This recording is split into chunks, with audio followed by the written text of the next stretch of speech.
interdivisional competition under the lights here in Golden, Colorado. This looks like as complete of a team as I've seen from Atlanta in the history of this franchise. Everybody can be the guy. Justin Burnett skies the empire. Noah Coleman goes up above everyone. Right to the summit goes Carl Enzo. Jarvis rips it down. Colorado, one big play after another. Exactly the battle we wanted to see. The heavyweight matchup, that's for sure.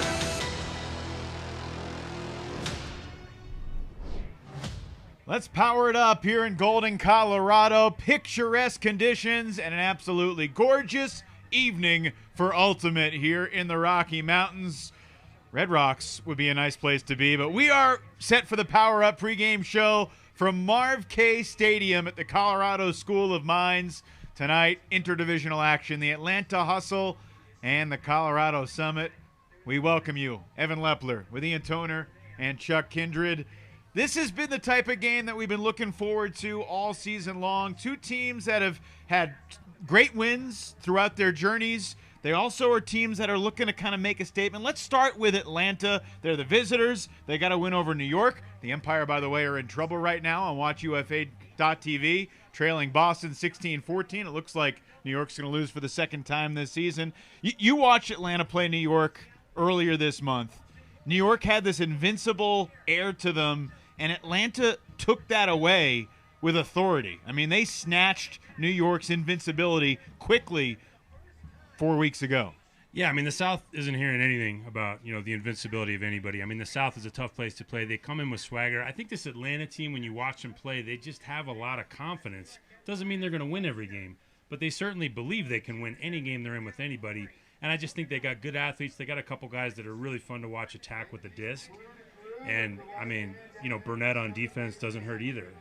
I think one thing that's really interesting about that lesson from the victory earlier this season is that Tuba Benson-Jaja, the coach, is sticking by his guns, and he's rolling out the exact same starting 20 that he started in that game, even though he has other weapons at his disposal too, including Callahan winner Aiden Downey. He wants this battle-tested group to go out there and replicate it and show their familiarity and chemistry under pressure.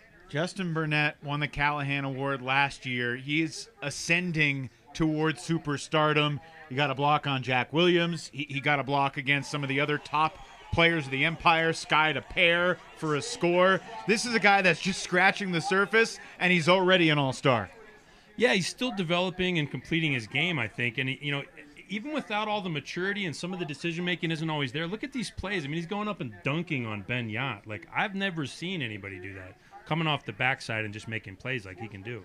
Defensively, he is that dude. There's no question about it.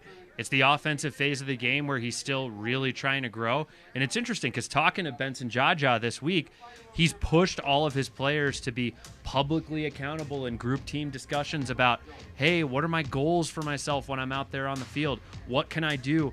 And turning in a zero turnover performance is something that he wants to focus on and believes is possible this season. Atlanta needed this performance from Burnett and his teammates at Indianapolis a couple weeks ago to get back to 500. They've lost twice at Carolina. They're sitting at 2-2 with wins over New York and Indy.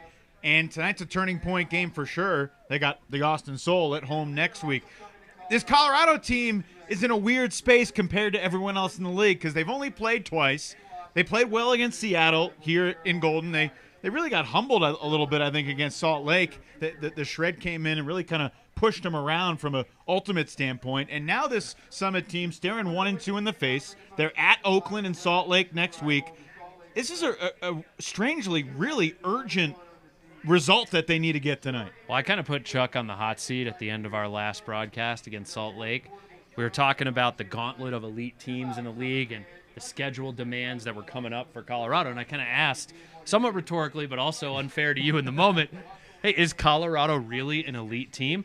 And I honestly think that part of that answer will come tonight. I understand they have a bulk of their schedule left to come over the course of the season, but they've already had one slip-up game. They've had the month of getting familiar. They're now getting their college stars back and available and integrated. can they put together a win or at least a really strong performance to show that they belong in this upper echelon of competition? Chuck, the other thing that Colorado needs to do is protect their home field. We talked about it with Tim Kafalis and Mikey Lund, the coaches. They've lost 3 of their last 4 games dating back to last year here at home. Yeah, it is awkward to have these, only 2 games this far into the season and just be sitting there in your head thinking about, how's the season going to go? No big deal, 1-1, don't think. I talked to AG before the game, and he said, I've been spending the last 8 hours just thinking, and that's never exactly what you want to be doing as an athlete, at least not for me. But yeah, you're right. This is a big game. It's not a must-win. It's very early in the season. These guys got plenty of time to stake their claim to what this season is going to be about. But yeah, they need to build that confidence and find the identity again. Their roster's shifted a little bit. I think having Nethercutt back is really nice because the offense just looked unsettled the last game. But yeah, to your point, they need to protect Golden. You've watched Ultimate for a long time. You've broadcast Ultimate for 11 years now. You've always been about the psyche of teams, and you brought up AG's psyche. What do you think about the Summit's team psyche right now? They know they're talented, but the pieces haven't really fit together all the time.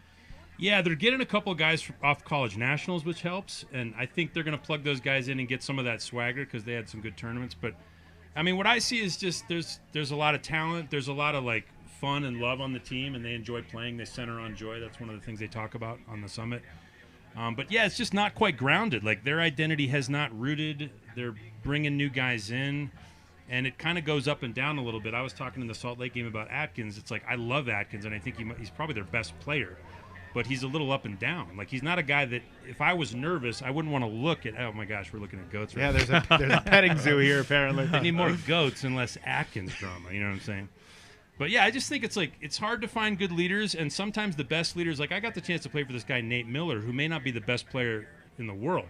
But for me, every time I looked at him, I felt confident. Every time we went out, I thought we were going to win because Nate just was solid, made the right plays, and believed in us.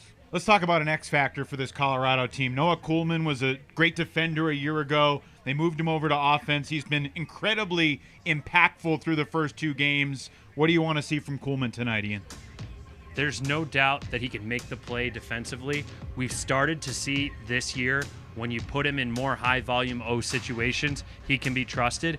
I need him to be that consistent bellwether and that playmaker for the O-line tonight. And it can be tempting to try and exert yourself, push your limits, push your boundaries. I'm not saying don't do that if you have a moment to do it.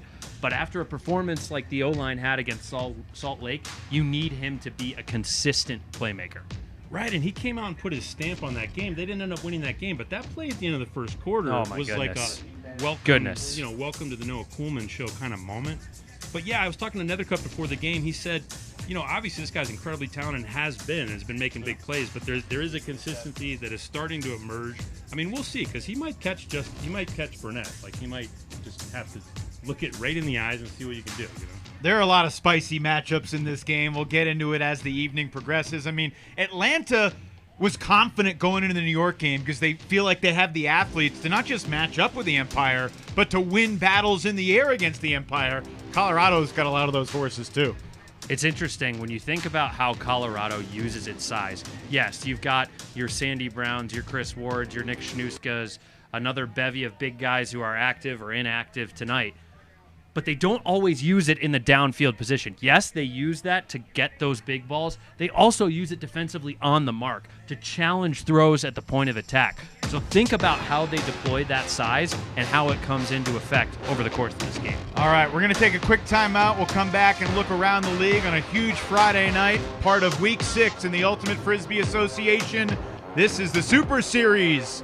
The Hustle and the Summit coming up at the top of the hour, just a few minutes away.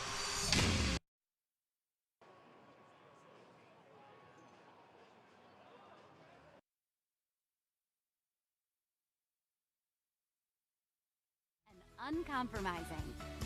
Every ingredient is thoughtfully sourced and carefully crafted for a mix that elevates your snacking experience. There's no better way to power up your day.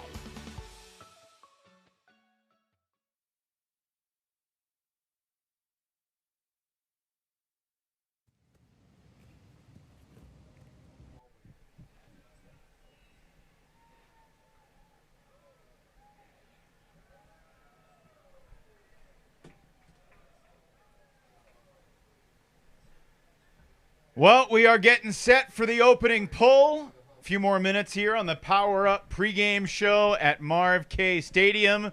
Hustle getting introduced in their road whites tonight. Brett Holzmeyer is a guy we haven't mentioned yet, but he and Dean Ramsey are two of the captains of this Hustle team, and they bring an attitude and also just I don't know if revenge is the word, but they obviously finished last year in such heartbreaking fashion that is certainly motivating everything that this Hustle team's going into this season.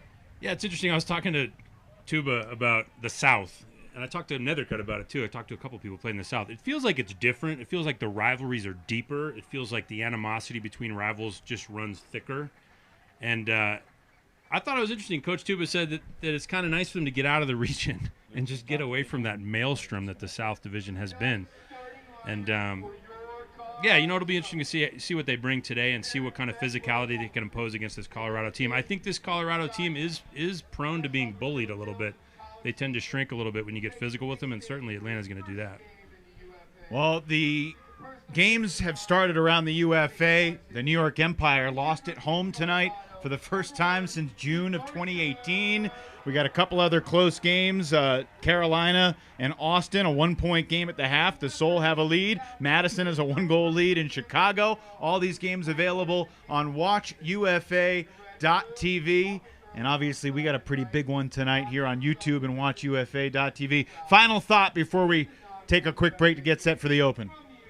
I'm excited to watch Bobby Lay cook. That's what I'm here for. I love this dude. I've been watching him for years, and he's actually – they're calling this his farewell tour. I want to see what he brings. X factor in this game is a performance of Colorado's O-line. If they're consistent and steady, there's a way the Summit can win this game. If they're throwing multiple turnovers per quarter, multiple turnovers per possession, it's going to be a long night for them, and Atlanta's athletes are just going to run wild. And the offense for the Summit has been really good at times, and it's also been really up and down at times. The playoffs last year, they couldn't find their cohesiveness, and it cost them. They didn't get a chance against Salt Lake.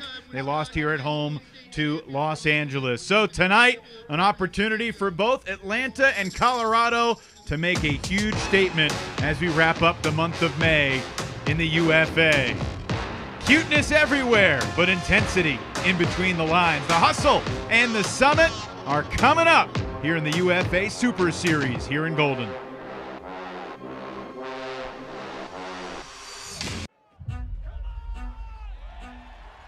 He's getting the crowd going. Are you kidding me? You are kidding me! Holy smokes! Was there any doubt? Was there any doubt? This is going to be the game. Joel Clutton battling for position. He tips it to the end zone where it's caught by Elijah Jaime at the buzzer to tie the game. Incredible awareness from Clutton, and we've got overtime tonight. On the grand stage to keep possession alive. Huge bid, gets the touch. Great opportunity for the Germans, and they break with ease. Throw it the full 80 yards to the field? Are you kidding me? And an incredible pair. You are kidding me! Oh my God! One of the plays of the year! Throw like a pro with a new Pro Ultimate Frisbee. Created with input from the sport's premier passers, the Pro Frisbee is specially designed to fly through the wind and maintain its edge. Experience the official Frisbee of the UFA and get yours at shopufa.com today.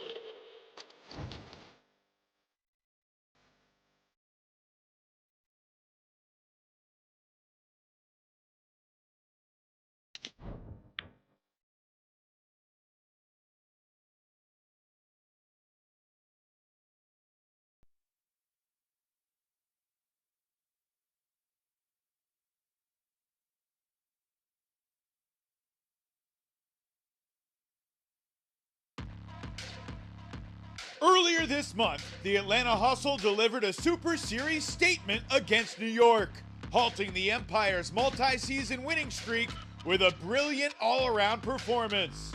Tonight, it's another massive interdivisional test as the Hustle travel to the Rocky Mountains of Colorado for another huge opportunity against the Summit. It's a matchup we've never seen before. The Atlanta Hustle taking on the Colorado Summit in the latest chapter of the UFA Super Series. Next.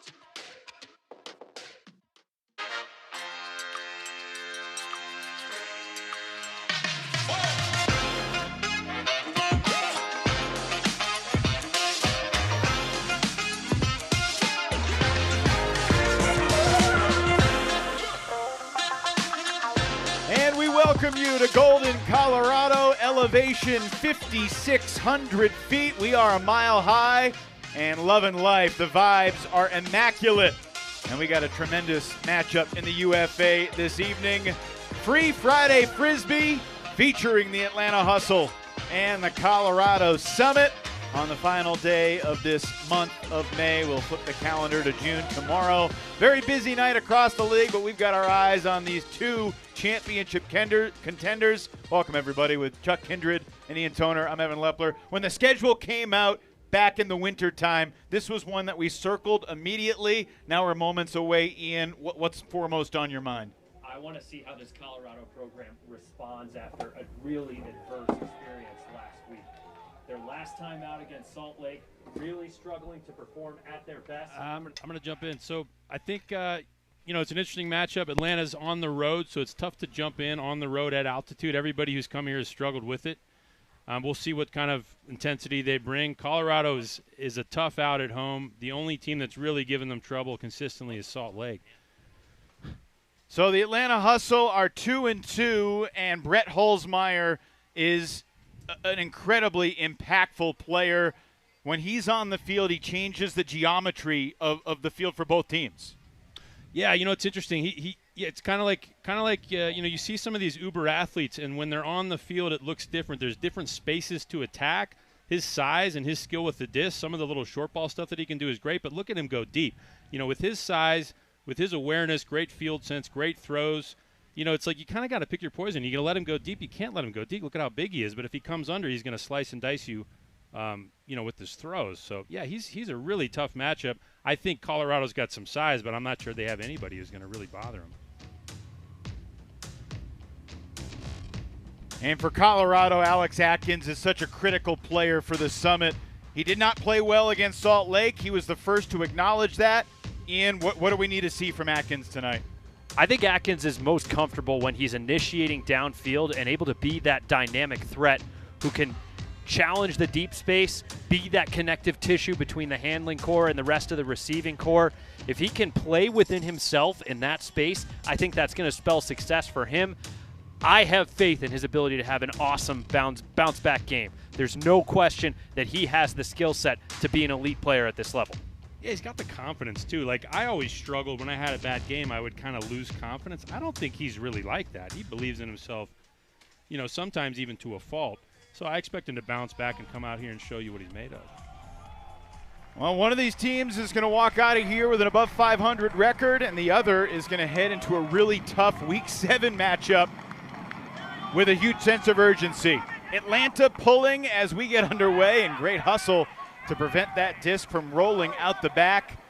They center to Alex Atkins. Jonathan Nethercutt is back in the lineup tonight for Colorado. Noah Kuhlman, Saeed Semrin, Alex Tatum, all downfield on the opening possession for the Summit. And Burnett's on Atkins. Interesting choice. Adam Miller on Connor Tabor. And this is Semrin. And that throw to the sideline, saved by Tatum. That looked like it was headed for the turf. Yeah, he gets low on his layouts better than a lot of guys I've seen. I don't know how he constantly scrapes the bottom and makes the catch.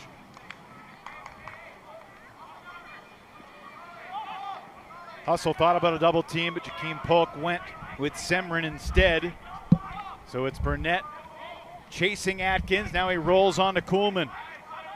Kobira's on Atkins now in the deep space, and Kuhlman with an errant reset throw gives the break chance to the Hustle. Justin Burnett to Michael Fairley.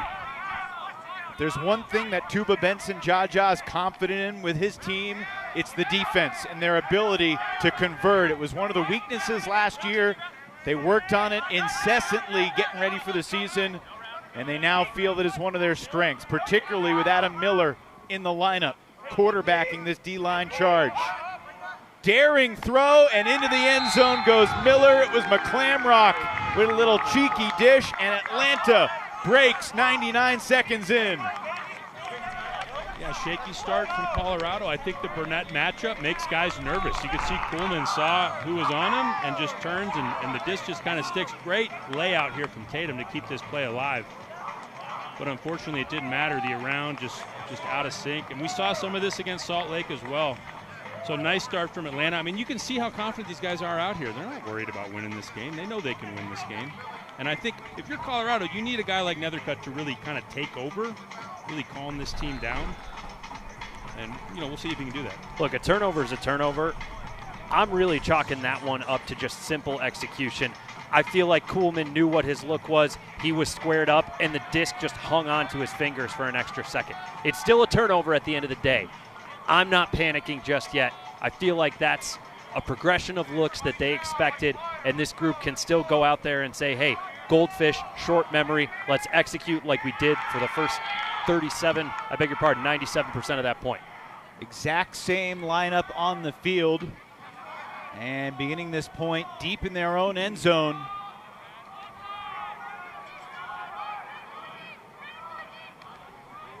Kuhlman flips it back to Nethercutt. Jonathan Nethercutt did not have a turnover, played very well against Seattle. He was unavailable for the Salt Lake game. I'm loving the patience I'm seeing from him so far. I've already seen 2 deep shots he could have pulled the trigger on. Oh, sneaking into the passing lane, Bradley Fleming knocks down the forehand intended for Connor Tabor.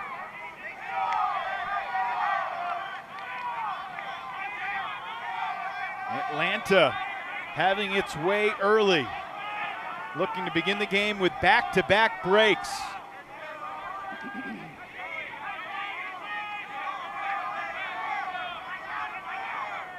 And I think Tuba wants to make Colorado's O-line run here. I mean, that's the same philosophy that we saw Bryce Merrill deploy. I mean, Tuba loves keeping his own O-line out there multiple points in a row to prove that they can hang in tough conditions later in the season. St. John's for Spinks. In rhythm, it's Tyler Randall. Pretty good downfield defense, but Nethercutt lost St. John's on the doorstep and into the end zone. Back-to-back breaks for Atlanta right out the gate. And we haven't even seen Atlanta's O-line yet, and they're already up 2. And, you know, it's early, but this looks a little bit like the last game for Colorado. They just look out of sync. They don't look particularly confident, and like their heads are down a little bit already. And this is the scary sequence for Colorado, because the cascading impacts, that O-line's gassed. They just played 2 points in a row. They got broken. We get another look at the block there by the Hustle. I believe that was Kobira. Phenomenal anticipation on that inside lane window, and here's the finish. But that O-line is gassed. Now you have this D-line with multiple new pieces that are trying to gel together that has to go out there and manufacture a hold to just get Colorado on the board. Yeah, Zeke Thoresen, young defender out of the University of Colorado, about to play his very first point in the UFA, and he's trying to prevent 3 straight breaks for the Hustle. Matty Jackson, Sam Goldstein are going to be out there to handle. Got Chance Cochran downfield. Nanda Min Fink also making his UFA debut with Thoresen and the veteran Jay Frood. And while Justin Burnett's still on the field, Jakeem Polk, very physical downfield and perhaps too physical. It's a contact call and 10 yards given. It's a good call. He actually physically blocked Nanda from making the outcut. Another key part of this D-line playing offense here is Jay Frood playing in his 100th game. That is big-time veteran presence that you need out here getting a touch. Frood near the sideline. Thorison's first touch. Back for Matty Jackson. Looking near the end zone. Not in, but now the Summit are on the board. And that's more like it for Colorado. Sam Goldstein with the score. I mean, last season that was the breakout bright spot story for Colorado. Sam Goldstein had previously been a D-line guy for this program. There were so many challenges with injuries and availability for the Summit last season that Goldstein became one of the trusted rocks of the O-line, and you're seeing him step in a pinch hit position. And honestly, maybe that's where he needs to be because he's so steady in that backfield for this Summit group. Yeah, I remember last year just watching him cover really tough pulls, center of the ball, and you just had this, I don't know, he just looked steady, and that was about as much as I could say about him. Obviously good throws and good well-rounded player. But, you know, I think maybe winning a club title, like, he just looks different. He's walking out with his chest up, and he looks confident, and I think he attacks a little better. And, yeah, when I look from last year to this year, he's a player who's taken a step forward. First UFA assist for 28-year-old David Yu in his rookie season with Colorado, his second game tonight. And now our first look at the Atlanta O-line with Bobby Lay and Austin Taylor anchor in the backfield. Hayden Austin Nab, very explosive young standout out of the University of Georgia. Here's Carl Eckwurzel, and we got a whistle, and it's a pick called against Atlanta, so Eckwurzel will retreat 10 yards. Matt Smith, Brett Holzmeyer, Christian Olsen also on the field here for Atlanta. And Matthew Agee has the Holzmeyer matchup on the opening point. Boy, they give him tough matchups, and he loves them. Taylor ripping a deep shot. Hayden Austin Nab bids, but comes up empty. That is throwing at elevation, and that is throwing with the new professional ultimate Frisbee this season. Just traveling a little further than throwers initially expect, or these Atlanta throwers are accustomed to, because they're coming from sea level, thick, humid, heavy air, and it's just so much lighter and drier up here. So the Summit looking for the break for the first time. Oh, Eric Hodling had his assignment beat up the line. Cochran gets it to Thorson, whose reset was wild. High release, just lost it from the moment he released it. Gives it right back to the hustle. Nice atmosphere here early in the evening. Picture perfect conditions. There's a chance of thunderstorms. Hopefully those don't come to surface. Deep shot. Austin Taylor not going to get there, and those are two errant deep throws for the team that had the best hucking percentage in all of the league a year ago. Is that the elevation? I think that's a big part of it, and I was sitting with some of the Summit players, and to be sure, I was talking with Atlanta staff as well, but sitting with some of the Summit players watching Atlanta warm up, and the observation in our small group was, hey, they're throwing a lot of these out the back. They're not necessarily dialed, and that's what we're seeing here on this fourth point of the contest. Several hustle players arrived here to the Denver Golden area Tuesday and Wednesday to get throws in at elevation. They had a team throwing session this morning around 11 a.m. for an hour before they all went for lunch and a nap. Great chance for the Summit, and that's well done. Sandy Brown hauls it in. We're tied 2-all. I'm not going to lie, when that disc first came out of Eric Hodeling's hands, as a Summit fan at heart, I was a little nervous about it.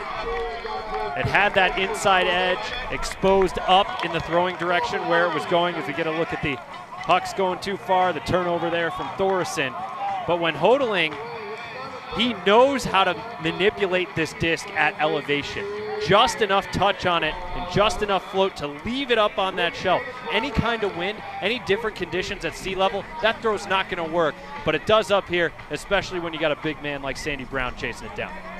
This hustle team, since the hucking stats started being tracked in 2021, have completed about 71% of all of their hucks. That's the highest percentage of any team in the league. Colorado's not too far behind. They're 6th best in the league since they joined the UFA back in 2022. Today, the 30th game in Summit history. Matty Jackson, the only member of the squad that's been in the lineup for all 30 games.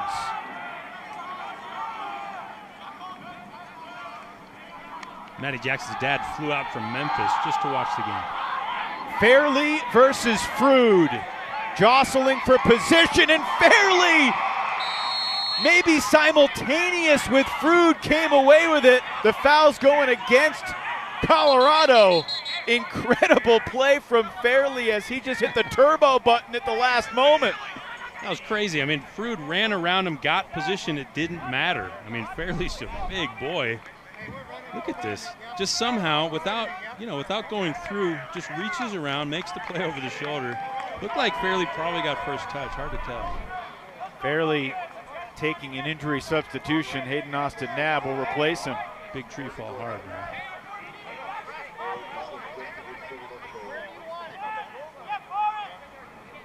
Hank Carey is the man with a white hat tonight, the lead official, working with Jonathan Monforti, Carlo DePena, and Marvin Vong. And Atlanta has his first O-line conversion. Austin-Knabb to Christian Olsen with 4:20 to play in the first. And Austin is a good front runner. It's a little hard to come back against these guys. It's a lot easier to get up early. So it'll be interesting to see if they can build this momentum and kind of put some more pressure on Colorado. Colorado, honestly, I think needs to hit back. So here's the deep shot again. See how fast Frood is, but just not quite. Doesn't get first touch. Yeah, I think comes down on the hip. Great hustle by Jonathan Monforti to be in position and make that call with confidence. We've got the benefit of multiple replays here, and it does look like Fairley got the first touch despite the fantastic pressure and effort from Frood. So demoralizing. Oh my goodness. When you make the run and the guy's just like, oh, but I'm longer though. Hustle now 1 for 3 on their Hucks. Oh, that pole was going out of bounds, but choosing to catch it near the sideline was Connor Tabor. Floater back into the end zone. Nethercutt tracks it. I feel like the pressure downfield is going to be a lot until they can hit a deep shot. Colorado really needs to show that they can hit the deep ball. There's no question the Summit have missed Quinn Finer on this O-line through their first couple games. Just such a dominant, versatile player. Steady, consistent, spectacular. He's here, he's on the sideline. He might join us later tonight. And there's a clean block from McClamrock. Chasing Denny Beaches around. Another break chance for the Hustle. 3.5 to play in the first. If you're a Colorado offensive player right now, you're probably thinking, I really have to play defense again? That's not why I'm on the field. This isn't what I thought the end of my career would be. Miscommunication between Spinks and Fleming. Tabor sending Nethercutt. And it's McClamrock for the second time this point, getting the block for the Hustle. That's maybe the first turnover of this game where feels really ill-advised. A couple others you could chalk up to execution, maybe a tight window that the defense just made a great play on. I don't know that one's in the flow of this offense. Yeah, and Atlanta loves the 50-50. I mean, if you're throwing 50-50s, you're doing them a favor. That's their style. McClamrock had 3 blocks at Indy indoors a couple weeks ago. Week before that, he caught a Callahan at Carolina. And he's got 2 Ds on this point as the Hustle seek their 3rd break of the opening quarter. And Tuba Benson-Jaja, he did change. He was wearing a slightly more tropical wardrobe pregame, but he's looking formal and coachy right now, and he's getting a new line onto the field. One thing Tuba mentioned to us, he will occasionally, we'll see if he does it here, basically put a D line on the field after a timeout, because the defense for the other team is expecting the O-line, and he feels like that's a way to throw a curveball. We'll see if he does it here. Yeah, that's over my pay grade for sure. It certainly looks like he's going to. We see Adam Miller, Justin Burnett, Dean Ramsey, Mike Fairley in that huddle. Good to see him prepared to step out on the field after he had to take that injury sub. Yeah. So the Colorado D-line now, you know, they take the field, they know their matchups. They didn't expect to do a lot of defending of this Atlanta D-line. That's where the curveball comes in. And we have not seen this a whole lot through the years in the UFA. Dean Ramsey going deep. Matty Jackson trailing from behind and helping him out. Colorado's big man, Matthew Agee, picks it off. Agee's size is really deceptive. He's got long arms, and he just closes out, and you can't believe how high he gets. We've certainly had plenty of twists and turns in the opening quarter, and Zeke Thoresen skies Justin Burnett for the 3-all equalizer. That's a hold for Colorado, but a really critical one to get back on track here. Tell you what, Eric Hodeling is doing a lot for this group. As we get another look at the turnover earlier in the possession, and then this phenomenal, I beg your pardon, here's the sequence of other turnovers before the timeout. And the AG elevation, we've seen him do that once or twice, but Eric Hodeling is commanding after the turnover. He's just playing with that anger and fire and passion, and it's coming out with precision in his throws and the way he's dictating this group after the turnover. Yeah, you look at his eyes. Like, if you could roll it back and see the look on his face when he made that flick, I mean, that's what you need. You need that look right there. Focus, we're going to win, laser sharp. First career UFA goal for Zeke Thoresen. 2 assists in the quarter for Hodeling. Kuhlman crossing over, playing some D here on this point for Colorado after starting the game on 0. Kuhlman goes flying by Holzmeyer. Here's Matt Smith.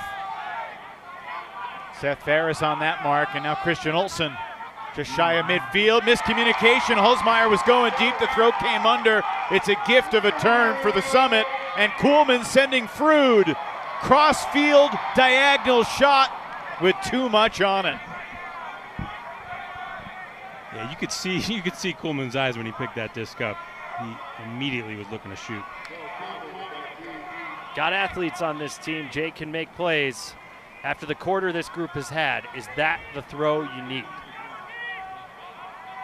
Feels good if it hits, but if it doesn't, it's one you want back. Austin Taylor's wide open, and Matt Smith finds him, gaining yards in the process. Austin Taylor to the end zone for Jeremy Langdon. I mean, look at what that field switch did to the Colorado defense. Moving the disc all the way from that right-handed flick sideline at the top of your screen down to the right-handed backhand sideline at the bottom of your screen. Put all of the Colorado defenders downfield on an island. It gained yardage, it changed the point of attack, and it minimized the ability of anyone else in the area to make a play on it. This was when Colorado had hope earlier in the point. Great read by Kuhlman. Unfortunately, his shot to Frood off the mark, but a wide open throwing lane to Langdon there after that huge swing got off. I appreciate you mentioning that big swing, because it was Matt Smith who had the vision, and Matt is a veteran, 3rd all-time in the league in goals. He's 44th all-time in assists, but he is 7th all-time in hockey assists. And that's exactly why. That point is what he does. The players in the UFA with more career hockey assists than Matt Smith: Pavel Giannis, Jack Williams, Jonathan Mast, Thompson McKnight, Travis Carpenter, Travis Dunn, and then Matt Smith. Pretty disc-dominant company. Think of him as a goal scorer, but he's a great facilitator as well. Now, final 17 seconds of this first quarter. In some ways, it feels like Colorado's been outplayed, and they could be down by more, and yet they got a chance to tie it up here. Atlanta will receive to start the second. Kuhlman looking for Semrin, and Saeed takes charge in front of the pack, and Colorado ties it at the buzzer. Yeah, just a great read by Semrin. Got a better read on it than any of the defenders. The defenders were standing around waiting. But Kuhlman says, look, time's down. My boy Saeed Semrin's in the end zone, and I'm going to let it go. And Saeed does the rest. Come in front, close this first quarter. You guys up for 3 more quarters of this? Sign me up, man.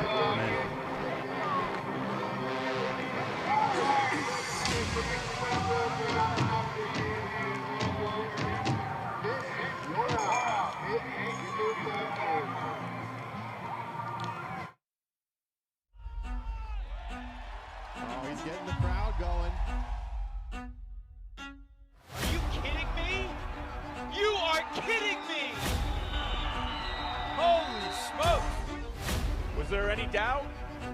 Was there any doubt? This is going to be the game.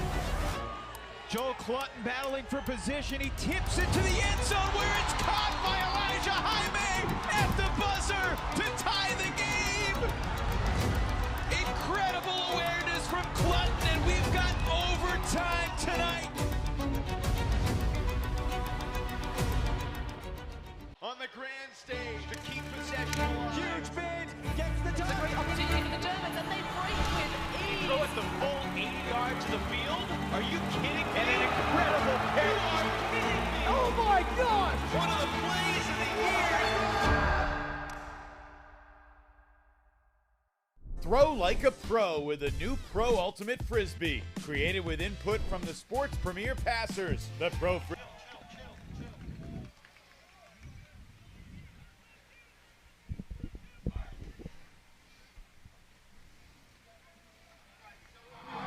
Well, 1 down, 3 to go on a gorgeous evening in Golden, Colorado. Atlanta and Colorado tied 4-all, and we have a special guest joining us in the booth. All UFA, Team USA. Quinn Finer is here. Quinn, we wish you were on the field, but I know you got a hamstring issue. How close are you to coming back? Yes, I wish I was on the field too. It's great to be with you guys up here, but killed me not being out there. But yeah, hamstring issue. I'm hopeful for next week. I just ran up all these stairs getting up here, no problem, so maybe I should be out there. I don't know. A couple of your teammates said you were looking pretty good in practice this past week. I'm feeling spry. I think, 26 this year, getting old, it's tough. Give us your thoughts on the Summit, the first 2 games in the first quarter, which had a lot of twists and turns to it tonight.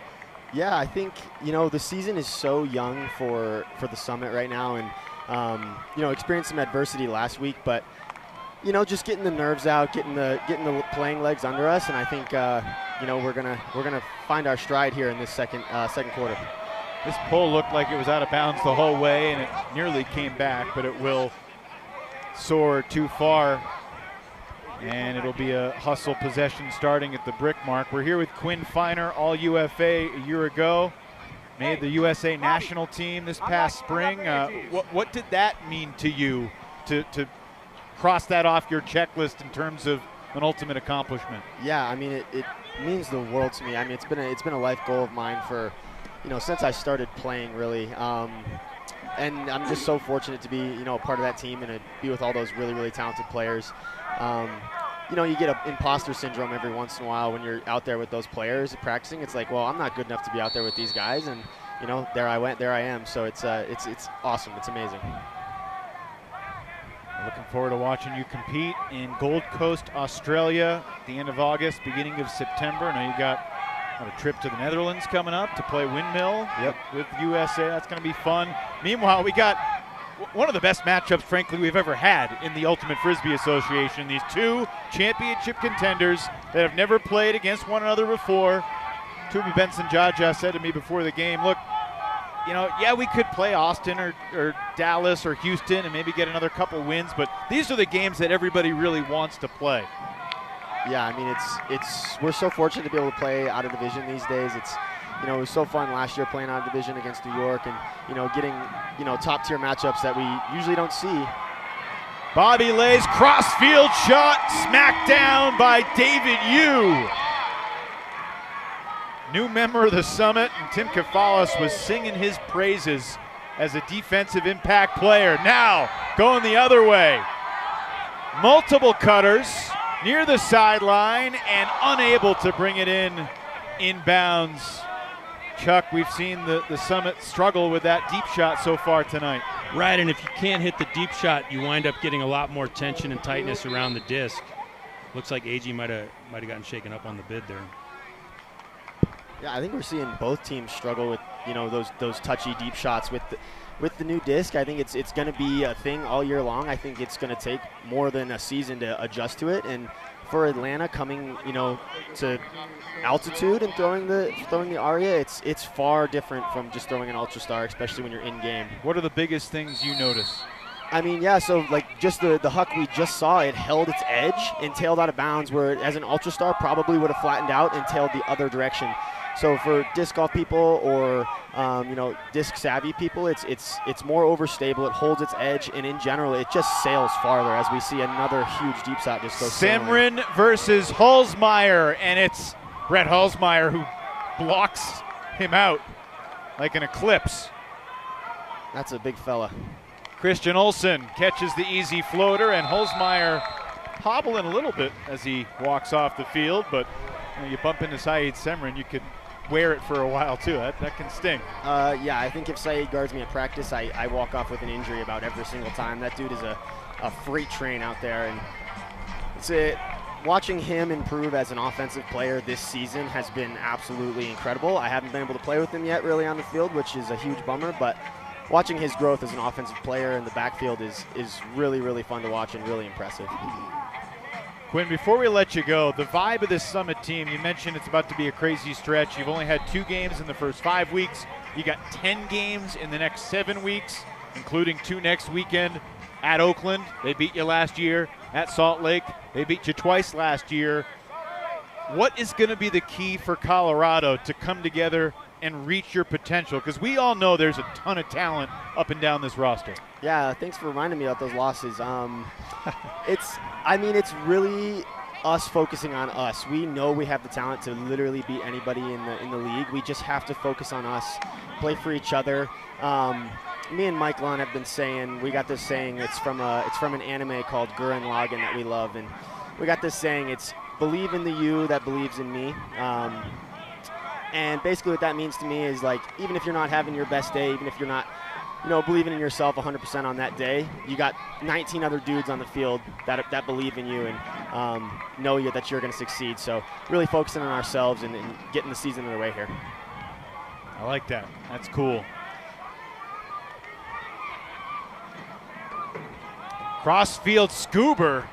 Interesting. Justin Burnett was hunting, but it's Dean Ramsey getting the interception in the end zone. Just maybe 10% too casual down the stretch there. Yeah, it's just tightening up a couple screws here. I mean, Atlanta's got a great defense, but they play as a big deep shot from Fairley goes up. Dean Ramsey being chased from behind, and that disc fades away. Again, the RAF fading to the direction that players aren't expecting. But yeah, just tightening up the screws for the Summit here. It's just a little too casual, like you mentioned, and I think just like bearing down on that last little bit on the field and really converting. Atlanta they have a great defense, obviously, but I think they play soft and they give up a lot. You just gotta you take what's given and really chunk them. When you play, you play a lot of O and you play with a lot of passion and have fun, but you also seem like very focused and you make good decisions. Like, how do you balance the fire and the fun of the point with just like making the right decision? Yeah, I was talking about this yesterday with Mike and Kins. I really try not to think too much when I'm on the field. I notice when I'm thinking too much, I get in my head, I worry about who's guarding me, I worry about what throws I'm making. If I can shut my brain off and get into a flow state, I know I'm going to be making the right decisions, and I know I'm going to be, hopefully not turning it. Obviously, as a player that, takes a lot of shots, I will turn it sometimes, and just got to be okay with, not thinking, turning off the brain, getting going. Long point, about 2.5 minutes in length. Each team had chances, but it ends with Saeed Semren hauling in the laser at the front of the end zone. A lot of action. We're tied 5-5. Quinn Feiner, I imagine you want to get back down the sideline. So thanks so much for coming up here and sharing your perspective, and best of luck getting back on the field. I certainly hope to see you out in Minnesota in a couple weeks for another Super Series game. Yeah, I'll be at Windmill, That's so not right. Minnesota. You'll be in Windmill. Now you can watch me next weekend in Salt Lake, hopefully. So thanks for having me up here. We definitely will be watching. Yeah, that's Quinn Feiner, all UFA superstar a season ago and member of Team USA. That'll be representing our country at the World Ultimate Championships later on this summer out in Australia. You might have a future on the mic too. These guys, got a couple guys. If Atkins gets hurt, we're going to have another guy up in the booth. Atkins already called a game this year in the UFA. Yeah, these guys are very talented. I think everybody would rather see those guys on the field and hear from them in a post-game interview as opposed to having them stay on the sideline.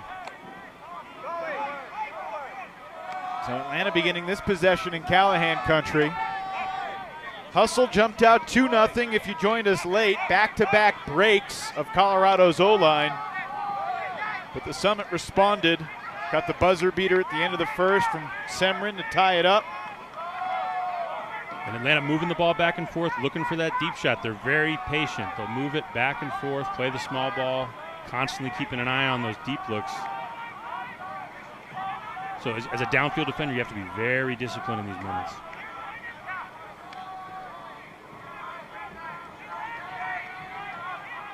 Holzmeyer coming underneath.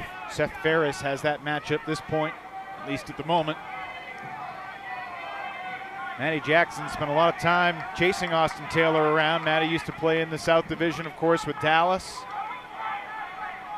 Bunch of former Dallas standouts on this D-line with Jay Frood and Kai Marshall. The Roughnecks D-line for the Colorado Summit. Yeah, you can't fake chemistry.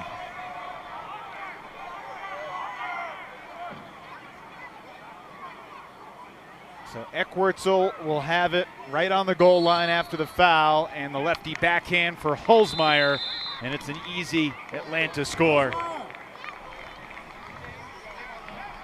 Somebody told me Eckwurzel has 2 backhands, and I can neither confirm or deny that. Well, it's true, but he also has 2 flicks. Oh, see, that's the part that they said he did not have. I mean, this guy, by the way, look at this athlete. I mean, this guy looks like he should be in the wrestling room more than he should be out on the ultimate field. That kind of physicality, and then you watch him go deep and watch him get up, and it's crazy. I mean, the amount of explosion and spring this guy has. Fun to watch. And Holzmeyer just like making it easy, right? Like, hey, put me on a cone, and if I get you on my hip, that's the end of that. It's like watching Luka Doncic go to the hole. Like, you're not coming back.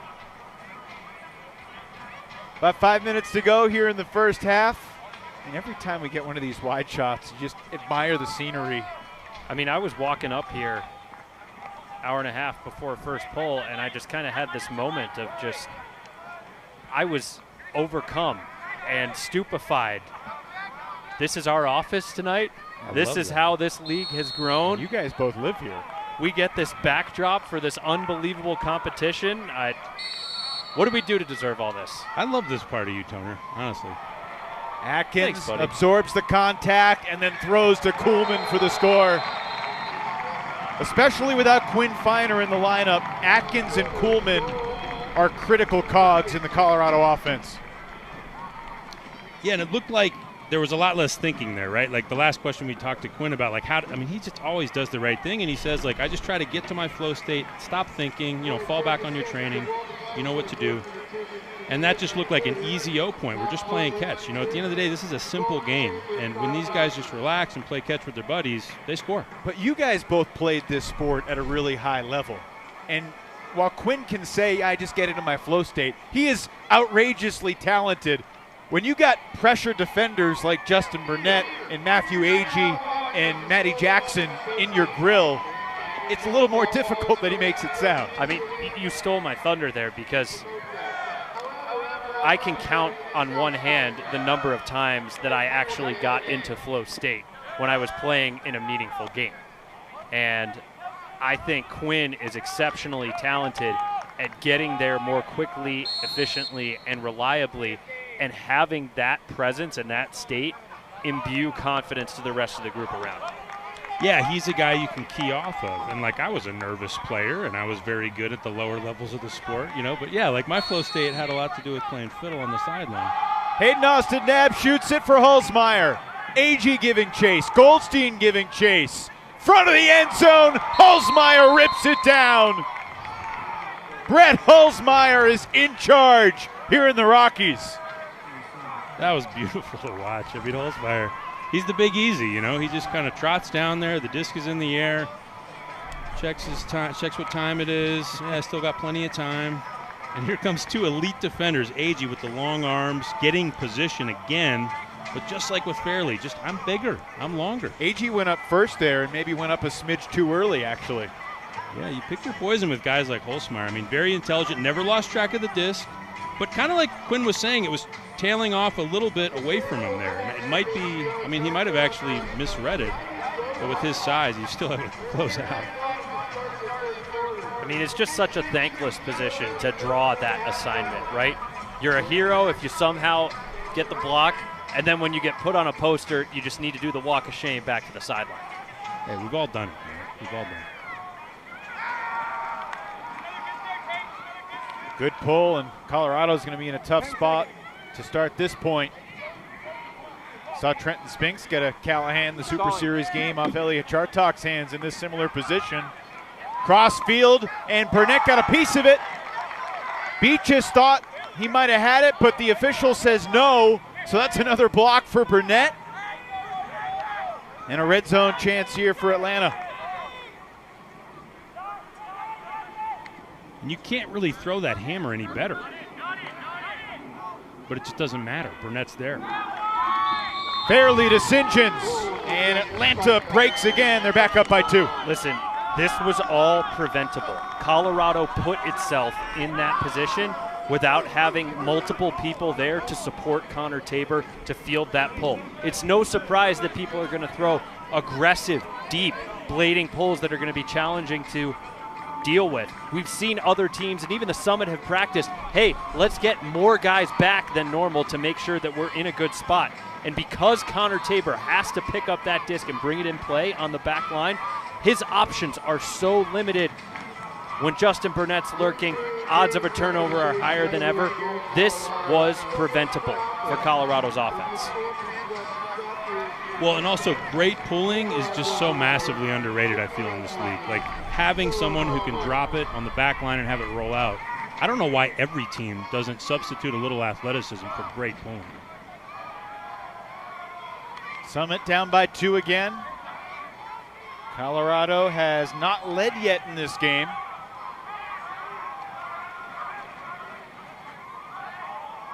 Here's Tatum. Much like Kuhlman and Semrin, played primarily defense in the past, Tatum did, but now shifting over to O-line. He's been very good, particularly without Feiner in the lineup. Another cut, surveys, and resets for Tabor. Atkins with a laser, Kuhlman just outside of the red zone. Atkins makes a move up the line, but it's a peeling off Dean Ramsey, who picks it off. Another block for Ramsey, and Atlanta continuing to do things to flummox this Summit offense.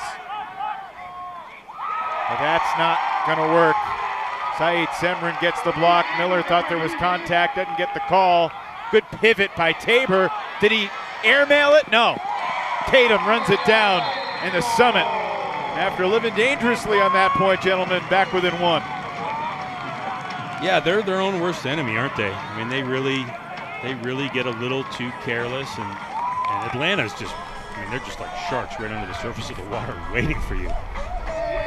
Good job by Semrin to get it back, you know. I mean, I was watching him cut against Dean Ramsey, I think, and like normally Semrin's a guy he's going to have a good matchup with his size and his athleticism. We've seen him a couple times, like on that deep shot with Holzmeyer. It's like, you're just not that big. When you know, like if Semrin's in the South Division, he just looks like a pretty big guy. Whereas in the Western Division, he looks like a mountain. He looks like a fitness model. You know, follow me on Instagram, Saeed Semrin. What an effort there by Semrin. I mean, he's had the motor all game long, even after other folks on his line have turned the ball over. He's been hustling, hoofing, planting, cutting, going step for step with big bodies trying to get this ball back. 2 goals and a block for Semrin. Tabor to Tatum to finish off that point.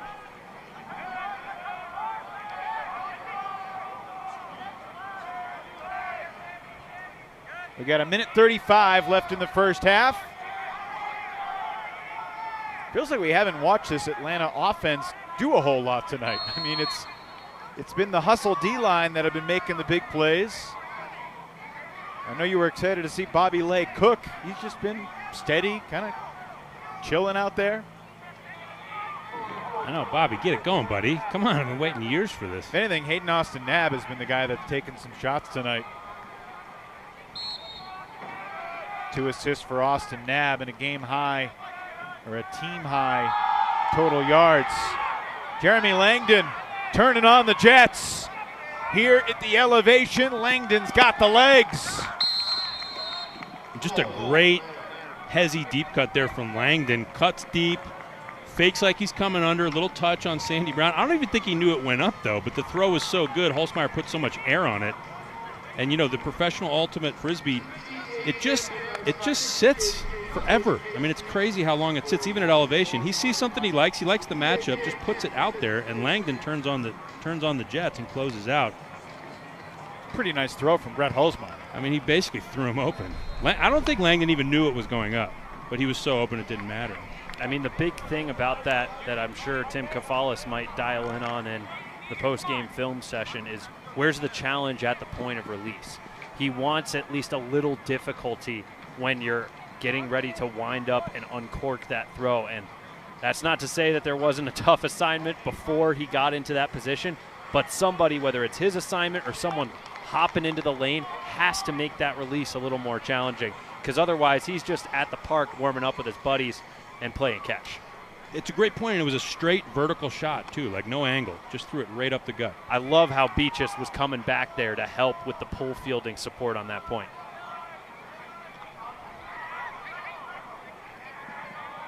Double team, Miller hopping around.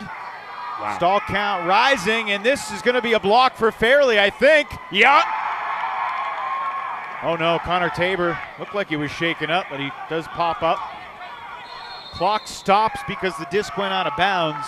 There's a young fan I mean, the body language for Colorado is awful right now. There's frustration, there's anger, there's hurt, there's fatigue. It's just not where it needs to be. Well, to put it plainly, against Atlanta, they're getting out-hustled. That's well said. And this is a big effort here from Fairley, by the way. I mean, it looked like it was going to be kind of an easy block, but the disc doesn't stop, right? And he does full extension once again and gets the block. Ian, you were teammates with that guy, Tuba Benson-Jaja, early in your playing career. What do you think about his leadership evolving from a player to a coach and getting this team in the right mindset to play this game on the road? I'm so impressed with what he's done, the way he's added new parts of his experience to his leadership repertoire and mantra, all the things he has his group doing, not just from a tactical standpoint and focusing on where you need to be and what you need to be doing on the field, but how you are preparing for competition. What are you reading in the offseason to work on your mental game? What are you doing to simulate high-pressure situations? What are you doing to build chemistry with your guys so that when the crap hits the fan on the field, you know that you have trust with that other guy beside you? I think Bobby Lay was going to pick up the disc, but he anticipated the double team, and Holzmeyer went to pick it up instead. Kind of what we saw with John Lithio picking up the disc on the sideline for New York last year. And Lay and Taylor, two of those guys that Tuba is making, have regular conversations to build chemistry and trust and familiarity, something that wasn't necessarily happening in the past. Yeah, Bobby Lay, Austin Taylor, by rule, have to talk on the phone at least once a week to develop the chemistry. Two high-volume guys in the past, but now in sync completely, and the Hustle have a 3-goal lead with 7 seconds left in the half. So it'll be interesting to see. I mean, they're off to a nice lead. They look very comfortable out there. Great continue. Nice little mini break, and then the around to the two phone buddies, you know, Austin to Bobby. But, you know, the second half at altitude on the road, not easy to do. And Colorado woke up in their beds this morning, and Atlanta did not. So we'll see if they can hold this same kind of pressure, keep the same kind of focus. There's not a lot of oxygen up here, so eventually you start to lose your ability to think. Eventually you start to get tired, let me tell you. I'm a little bit dumber up here in Denver than I was at sea level. But you were so intelligent at sea level that you still have game here at elevation. That's right. I feel more like a normal person up here. So what is Colorado going to do here? Just instant Hail Mary? I don't know what else they have time for. Yeah, center to Nethercutt, and big boys go deep. Sandy Brown running down the left sideline. Nethercutt throwing the length to the field. This is going to get to the end zone. The pile leaps for it, and Colorado converts at the buzzer. Chuck called it. Hey, that's the Sandy Brown play, okay? That's the big 2-9 down the left side. Cruises across the back. I mean, with his size, you don't expect him to clap catch a garbage, goal. But, hey, any port in a storm. Well, it's an interesting way for Jonathan Nethercutt to pick up his first assist of the night. Noah Kuhlman could not replicate his buzzer beater against Salt Lake, but Sandy Brown was there to clean up the trash. And look, there's no doubt Colorado has been outplayed, but they got a couple of buzzer beaters. This could easily be a 4-goal gap. Instead, it's a 2-goal gap, and the Summit will receive to start the third. Yeah, they have a funny way of hanging around. I mean, we were watching that Salt Lake game, and it was one of the worst offensive efforts we've seen from Colorado. And still, like midway through the fourth quarter, they were down by like 3. And you're like, how is that possible? But it's just like Colorado, they're hard to put away. That's why people do the tip drill at practice. That's why it's never neglected. And honestly, that's why teams drill end of quarter. We saw Madison struggle with it last week in our showcase game on Friday night, but here, Colorado clearly prepared. They've got people attacking. They've got people taking the backside read. You need those bodies prepared for all different contingencies. We are now joined by Atlanta head coach Tuba Benson-Jaja down on the sideline. Tuba, can you hear us? I can hear you guys loud and clear. How are y'all doing up there? We're doing great. What a game. Really entertaining. I got to imagine you feel really good about everything your team has done except the buzzer beater situation. Yeah, perhaps. I know they've got us for 2, right? We'll make those adjustments. Yeah, the team's been responding well. They've been adjusting to some of our defensive calls. We finally got a double team. We've been trying to go for it all game. Caused the opportunity for Fairley to come up with a huge block. He's having a monster game. I told you to watch out for Fairley this season, and he's showing up now. What do you like most about your team's energy and mindset here tonight, Tuba? One, that they're not getting down on each other for mistakes, right? They're going to happen when you're on the road. And so we're having mistakes happen, miscues happen. That is okay. It's a long game. Keep your mindset and your positivity up. Pump up your teammates. So they're really bought into that, and that's, I think, one of the reasons that we're in this game right now. So it's not over, right? I know the score, what is it, 10-8? Doesn't feel like 10-8 because they've been playing really, really well. But we've got another level I think that we can take it to. Coach Chuck here. Wanted to ask you about Brett Holzmeyer. I mean, he's a big body out there, but he does a lot more than just be large. What makes him so special and so effective, do you think? Yeah, he's more than a refrigerator, right? I think he's been called a refrigerator. If he is, then he's a newer model that can do all the things, right? He's not just one to just hold food and stuff in the freezer. He can, create the water. He can cut under. He can go deep. He can get back in the handler space if he needs to, and he plays awesome defense, right? He's the full, complete player, and then he's also super coachable as a player. You're seeing it on the field right now. So we've tried to make some adjustments as far as like some of our deep looks. They're still floating a little bit more than I would like, right? And making them 50-50 balls, but fortunately some of our big boys are coming down with them. Tupa, appreciate you coming over and chatting with us. We'll let you get to the locker room and talk Thank to your team. We'll see y'all later. Thank you. Thanks so much, Tuba Benson-Jaja, the head coach of the Atlanta Hustle. He was born in Nigeria, moved to the United States at 4 years old, spent much of his childhood in the Louisville, Kentucky area, and he has become a really great coach and character in our awesome Ultimate community. But he said they'll make adjustments for the buzzer beaters. Those buzzer beaters, you can't overstate how important they are. Here's the one at the end of the first. Kuhlman putting it up, and Semrin with relative ease coming down with it. And then at the end of the second, Kuhlman on the other end this time couldn't make the grab, but Brown with the deflection.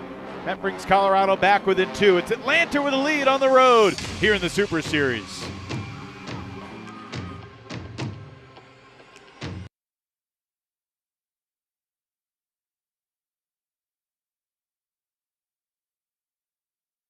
My first 4 years of college, I threw every single day.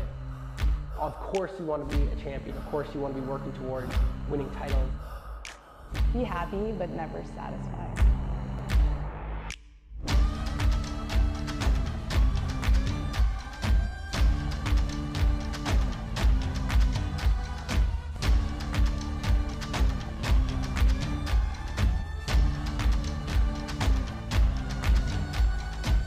Better than ever.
could be a Callahan, and it will be Anthony Gutowski-Callahan.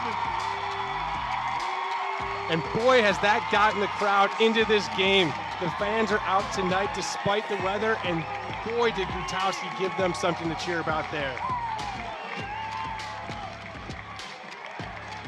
2% completion rating. If you can get them to throw a lot of passes, you might get a turn. Oh, a laser tag. You're in. Stillwell in the end zone. Wow. I need to see that again.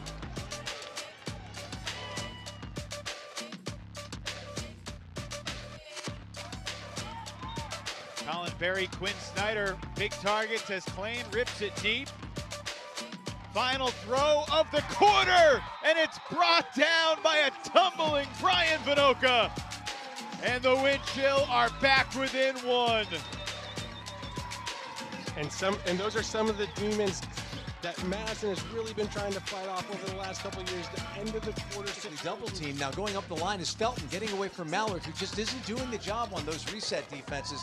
And this one's going to find Chamberlain, who gets airborne and pulls another one down. Boy, that kid is working hard, and you can see him there. Hopefully not hurt, just tired.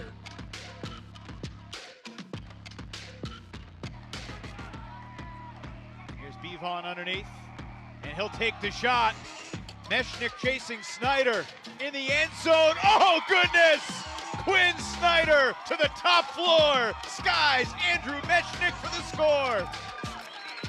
And what an absolute gem of a play by Quinn Snyder there. Andrew Mechanix is no slouch in terms of height. Yeah, and I want to point out another thing there. You saw Captain Jimmy Toole, again, getting the D there. Felton sends one deep. Graper in pursuit. Probably doesn't have time to catch up to this one, and he doesn't. Really nice throw from Jake Felton. Finds Marco Dewey in the back of the end zone, so quicker than you. They weren't able to, in games earlier, able to get it to the second layer. Well, they're going right from the first layer to the last layer. Paul Owens using that breakneck speed and gets one back quickly, making it 19-12. But sometimes the Philadelphia offense, they do show you. They make it look so easy at times. They do. And you wonder, why can't they do that every time?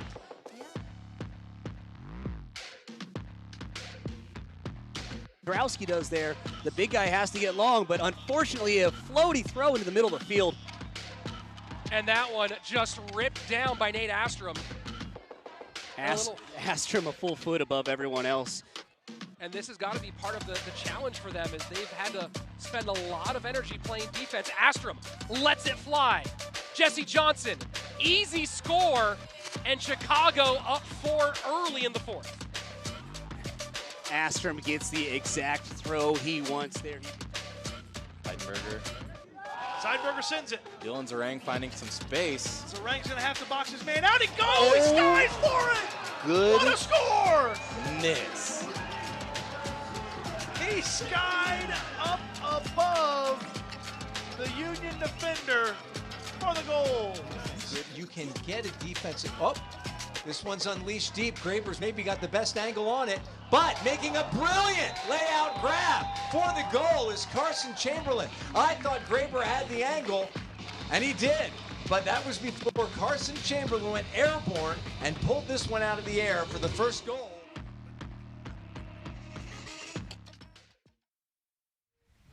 No doubt we've seen some top 10 plays in the first half here tonight. It's a 10-8 lead for Atlanta, and we are joined by Colorado co-coach Mikey Lunn. Mikey, not the start your offense was looking for. Got some momentum from the buzzer beaters. Give us your assessment on the first couple quarters tonight. I think we just have to make the choice to move the ball quickly and not put ourselves in tricky situations on the sideline. It's what we've been talking about the last 2 weeks since we played Salt Lake, and we just have to commit to it.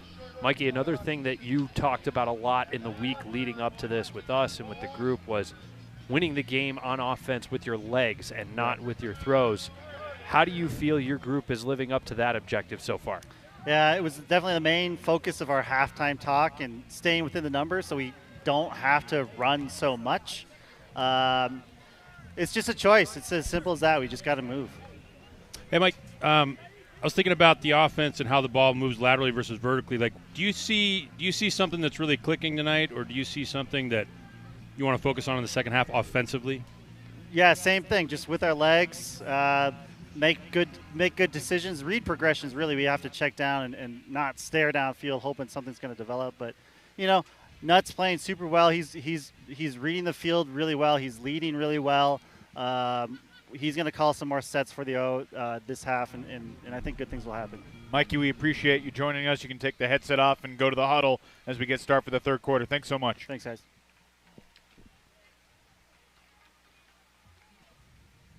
Take a quick look at the first half stats with Atlanta leading by 2.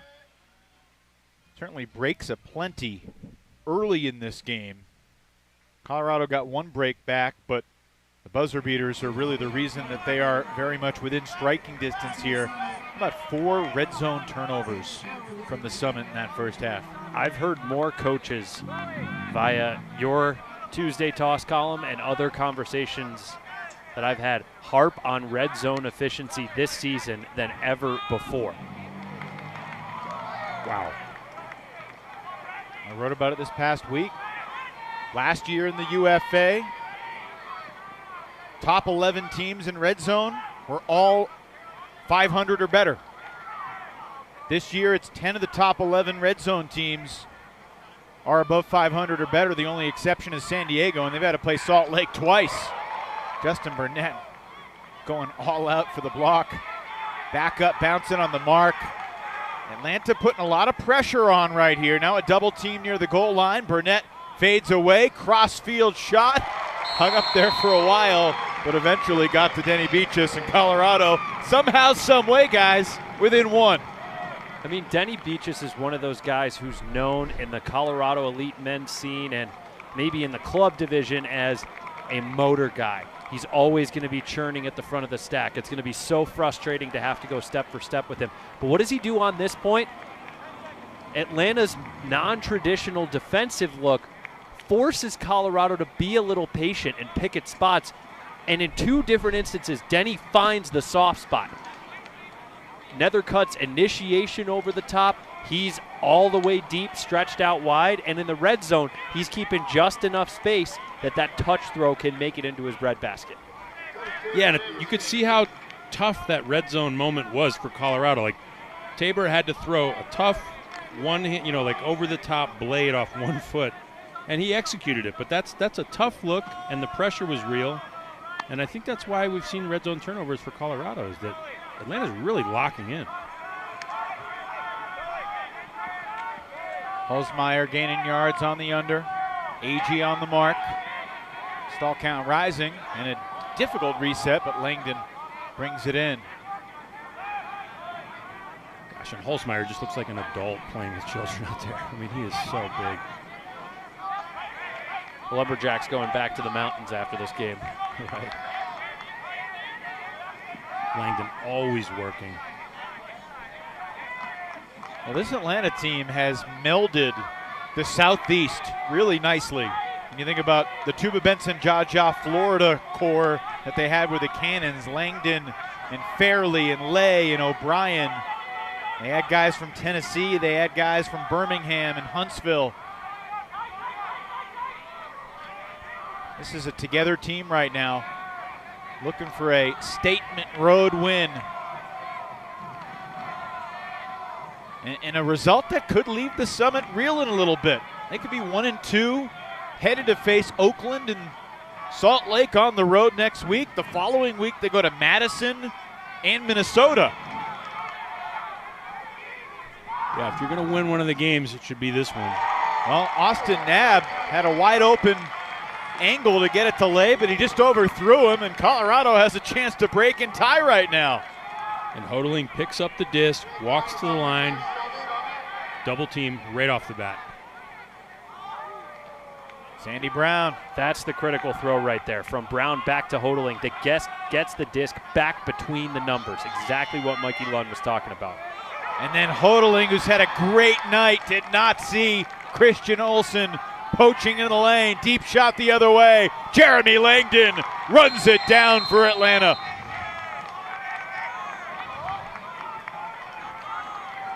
Yeah, big momentum swing, and Atlanta doing what they've been doing, capitalizing on these little mental mistakes that Colorado's made. And I mean, how many times have we seen Langdon just trotting down the field after a turnover to catch a clap-catch goal and add one to it? So here's the around, just a little overthrown. That could be the professional ultimate Frisbee effect. Didn't turn over as much as he had hoped. But there's the big block on the careless throw and the shot to the end zone, and here's Langdon just chewing up yardage. I swear he's got the biggest strides in ultimate.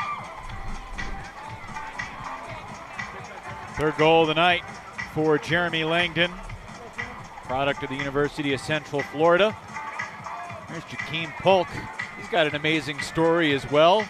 Showed up to a Charlotte Express tryout back in 2015. No one knew who he was. Played college football, D2, Wingate University.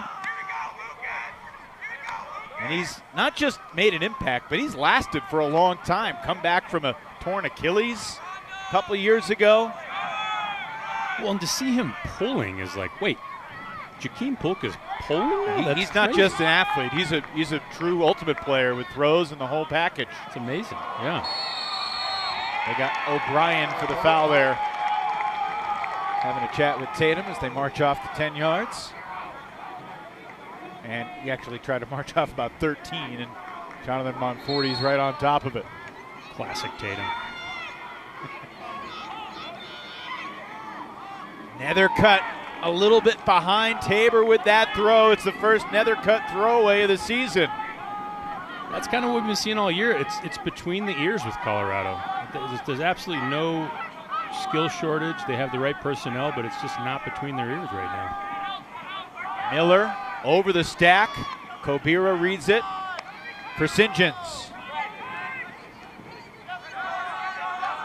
Miller gets free. Justin Burnett has something that Colorado can't get. Miller to Burnett for the score. And it's an Atlanta break to reestablish a 3-score lead. And Justin Burnett turned and let Noah Kuhlman know, hey man, you might be the guy on the poster, you might be the guy making big plays here in Colorado. But what y'all really know about the dirty South? He's fun to watch. And Kuhlman did such a great job mirroring him in the backfield when he might have been one of those reset options, and then he just progresses downfield. And you can see his agility and quick twitch explosiveness on display there. Colorado opting not to send out its O-line once again. This unit is getting too gassed after getting broken too many times tonight. And Atlanta's moving forward to take this pull. It might have been a delay of game. Perhaps Colorado might have had too many players on the line. Because David Yu just came off the field. They might have had 8 guys on the line, which is a delay of game. Is that like there's a metaphor in here, right? Like they're so out of sync on offense that they can't even field an offensive line. That's just I don't understand what's going on with Colorado tonight. How about that pull? Yeah, you tell me pulling doesn't matter. Goldstein gets it just off the back line. Chance Cochran in a tough spot.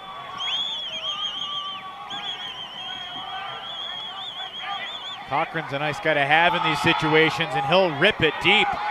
Feels like an end of quarter buzzer beater, and it's Fairley who got his hand on it first, and then Frood stole it away. And it's Ferris through the contact, shy of the goal line. He made the catch. He spikes the disc. He was not in the end zone. There was no signal from the referees. Fairley and Frood being cordial. What a crazy sequence. It looked like from our perch here that Fairley got this first. Gosh, I mean, Frood is so deceptively good. Comes up off the backside, clearly gets there first. Yeah, you're right. Jay Frood got it. And Ferris got fouled, I think, on the catch anyway, so gets the disc back. Back to action. And here's the red zone. I mean, this is it. This is the game in a microcosm. They were 2 for 6 in the red zone in the first half. I mean, just so hard to even reset the disc. Great pressure from Atlanta. I mean, a couple fouls you could call anytime. Kobira is the guilty party.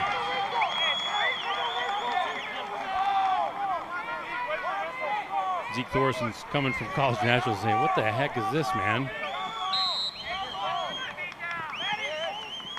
No double teams at College Nationals, but Thorson slices through the double. And Matty Jackson has the score. Yeah, good gut check from Colorado there. I mean, it would have been easy to kind of get flustered, throw your hands up, hey, that's not fair, why are you fouling me? They didn't do any of that. They just pick up the disc and execute. Wow, Kobira and Thorson having words after this point. Oh, yeah, man. The South. I mean, this is, that got intense there for a second as we get another look at Frood, who's now got one on Fairley after Fairley got one on him. Yeah, big contact into the back there. Ferris didn't like it. It was a foul. They called the foul. That's not a dirty play. He was going for the disc. There's contact. It's a foul. It's up to the judge. It's a physical game. This one's been spicy from the start, and it's fantastic to watch. It's good. Hey, I'm just glad I'm not that. Chuck, I'd like to see you in a buzzer beater pile at the end of the quarter. That's about all I could do, is stand in one place and you throw it. Spectacular pull there from Connor Olson. Hulsmeyer looking for Matt Smith. Tatum there defensively, but Smith comes up with it. And then a good gainer for Eckwurzel. Back for Smith. It's a big difference for Colorado's defense. They don't love to set those double teams in those sideline situations as frequently as you see other teams in the division do. Bobby Lay taking the shot. Hulsmeyer in the end zone. Oh, he goes up over the defender and pulls down another spectacular score. Yeah, Hulsmeyer had like probably 5 or 6 steps deep, and the disc centers to Bobby Lay, and I'm saying, if this doesn't go up, then I don't know anything about Ultimate. And Bobby Lay puts it on a shelf, lets the big man go up. I mean, he had that disc by what, 6 inches? I mean, that was not close. And as you said, AG's not a small dude. He's got long arms, but next to Hulsmeyer, looks like he's in elementary school. Right, and when there's a little bit of that body contact, it's hard to get a good leap, right? Just a little contact. I mean, no foul, but just like you're trying to time it, you're reaching to see where the guy's at, and by that point it's too late. You know, AG really relies on a nice, clean jump and good athleticism. He's not really going to be able to do that with Hulsmeyer. Third goal tonight for Brett. Also got a couple assists and nearly 400 total yards. That yardage total is #1 among all competitors tonight. How about this? Zeke Thorson playing offense for the Summit in his first UFA game late here in the third quarter. Heck yeah, you know, if it's not working, change it up. They moved Tatum over to D. So Thorson's out there playing O. Nethercutt and Atkins in the backfield. This is the grits defense from Atlanta. Slows down the opposition, but does allow Nethercutt to make some nasty hammers like that. Yeah, they could stand to reverse the field a little more like you were talking about, Toner. I mean, it really just changes the looks. It makes the whole defense have to adjust. And when you settle in and just move it in the middle, it just seems like the vice grip tightens of this Atlanta hustle defense. You're 100% right. This is that situation where they got to get the disc off the line, and there we go. This is the progression that the offense needs. Atlanta going with the zone, up by 3. 5.5 minutes to go. Colorado working against the light pressure, and Tabor connecting with Semrin. Point lasted $1.25. Summit back within 2. What do you guys think of the decision by Atlanta to mix in the zone there?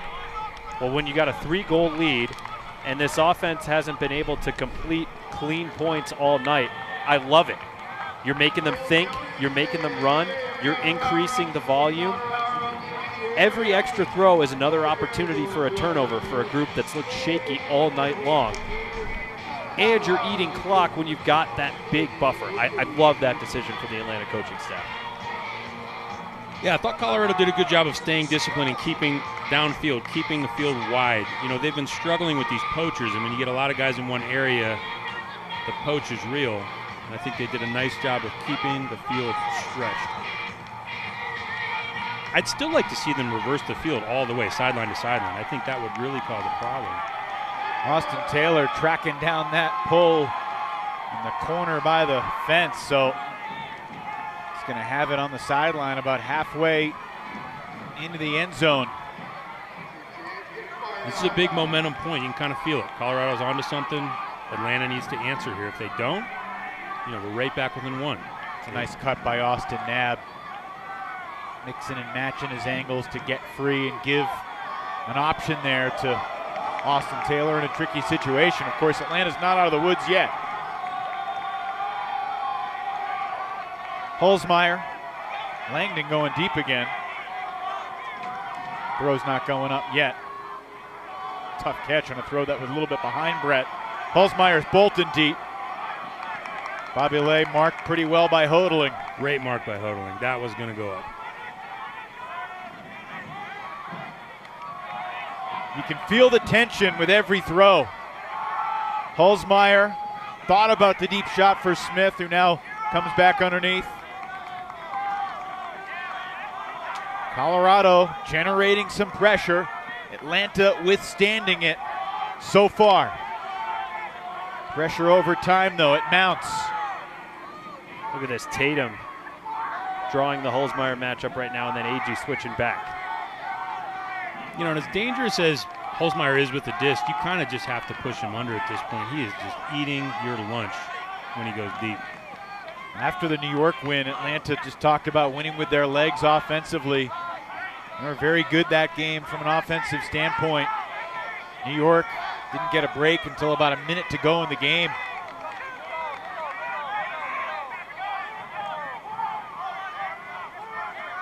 Summit D-line only has one break so far tonight. You know, this is the first time I've seen Atlanta start to really slow down a bit. This is a long point. They're on the road. They're at altitude. And this is a hard point for them. Point started with 4 minutes and 5 seconds left in the quarter, and a floater is blocked by Hodling. The Hustle were so poised and patient until the goal line. It's their first red zone turnover, make it their second red zone turnover of the night. And Colorado's going to take a timeout. So here's the interesting question for me is what personnel does Colorado want out there to convert this break? That group did such a great job to grind and get the turnover. Most of the personnel on the field right there have been the break glass in case of emergency, send out there after the O-line's been broken twice. Do you put your O-line back out there? Do you trust that group? Do you mix mash a new cohesion? Yeah, it feels like you have to just go with the hot hands here. Like, who's playing well? You know, we need some quarterbacks. I mean, I would move Atkins downfield, put Nethercutt behind the disc, maybe bring Zeke back. It looks like a little bit of a mismatch or mix match with Thoresen and Frood. I love that. That's going to be out there with Tabor, Atkins, Nethercutt, Beaches, and Semrin. I love it. You know, these are guys that are playing well at the moment. And, you know, Atlanta's getting a little tired. What a night for Eric Hodling. Yeah. Well, and he's a guy, too, that you can key off his energy. I mean, he's a little fiery, but he brings the kind of energy I think this team needs, some real focus and some real hustle. Nethercutt and Fairley have been battling each other since their college days, and my goodness, and that never really had a chance. Yeah, that was a head-scratcher. Felt like a punt. Big part of that throw being off the mark, I have to think, is Fairley's mark. We've given him tons of praise for his acrobatics flying through the air to save possession and dispossess Colorado, but a huge part of his value to this defensive unit, and it sometimes gets lost in the conversation of all the other stars on the Atlanta Hustle, is his ability to hustle in the backfield, pardon the pun, and set a big, imposing mark that challenges the release points of even the best throwers in the game. You're right, Ian. He can win plays in the air. He's been spectacular tonight. But every mark he sets is a big deal as well. St. John's looking for it. Ramsey is the deepest player, and Frood cannot catch up in time.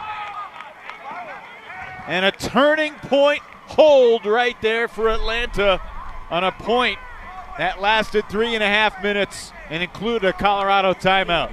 Yeah, that is a statement hold there by Atlanta. Big, big time. End of the third quarter. Like we said, on the road at altitude. So here, you know, big centered kind of mark there from Fairley. Nethercutt makes a bad decision. They close it out here. But I think this is big. I think they need the 3-point lead. They're going to start to slow down, I would guess. I mean, even fit teams, when they travel to altitude, start to slow down in the fourth quarter. With the exception of Salt Lake. Because goodness, those boys kept motoring the entirety of that matchup a couple weeks ago. Hey, that's the truth. They might be the fittest team in Ultimate, especially since they're coming from altitude as well. Well, the sky right now is absolutely incredible. And we've seen Colorado come up with some skies at the end of the 2 previous quarters tonight that have kept them within striking distance. Atlanta will start the fourth quarter receiving on offense. And Kobira got the block on the mark, but he's getting called for the foul. The hustle sideline, apoplectic. But the clock will stop, 20 seconds on it for Colorado. Take a look. I think he got him on the arm. Looked like the right call. So Atkins swings it. Nethercutt with 15. I mean, this is what I don't understand. It's the end of the quarter. I want to see Atkins going to the end zone. Atkins behind the disc. Maybe he'll go for the end zone now, Chuck. Nethercutt with 5 seconds. 3. Nethercutt with 2. Crossfield laser, and it's deflected and caught by Semrin again. For the 3rd time tonight, Colorado scores at the buzzer. The summit just will not go away here in Golden. You can't ask more from Semrin tonight. I love that shot from Nethercutt too. I mean, a lot of people would just throw a puffball. He throws an absolute laser. Gives Kuhlman a chance off the deflection. Semrin so smart coming off the backside, closes it out. We're going to the fourth, boys.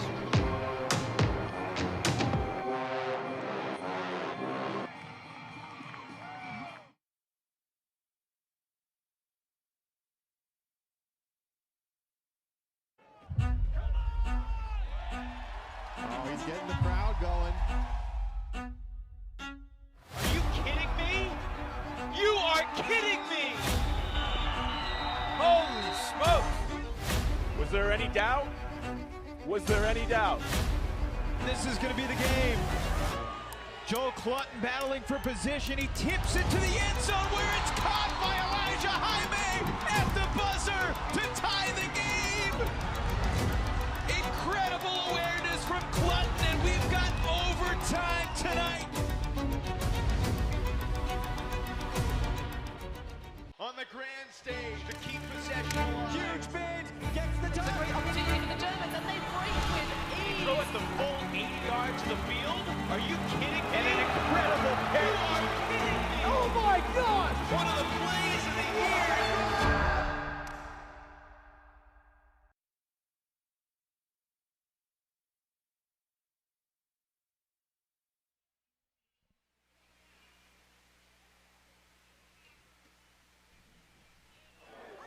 Well, one of the stories of the night has been Colorado's end-of-quarter success. It was Semrin in the first, Sandy Brown off the deflection right before the half, and now trailing by 3. Nethercutt knew he had to release it quickly, and you called it, Chuck, before the break.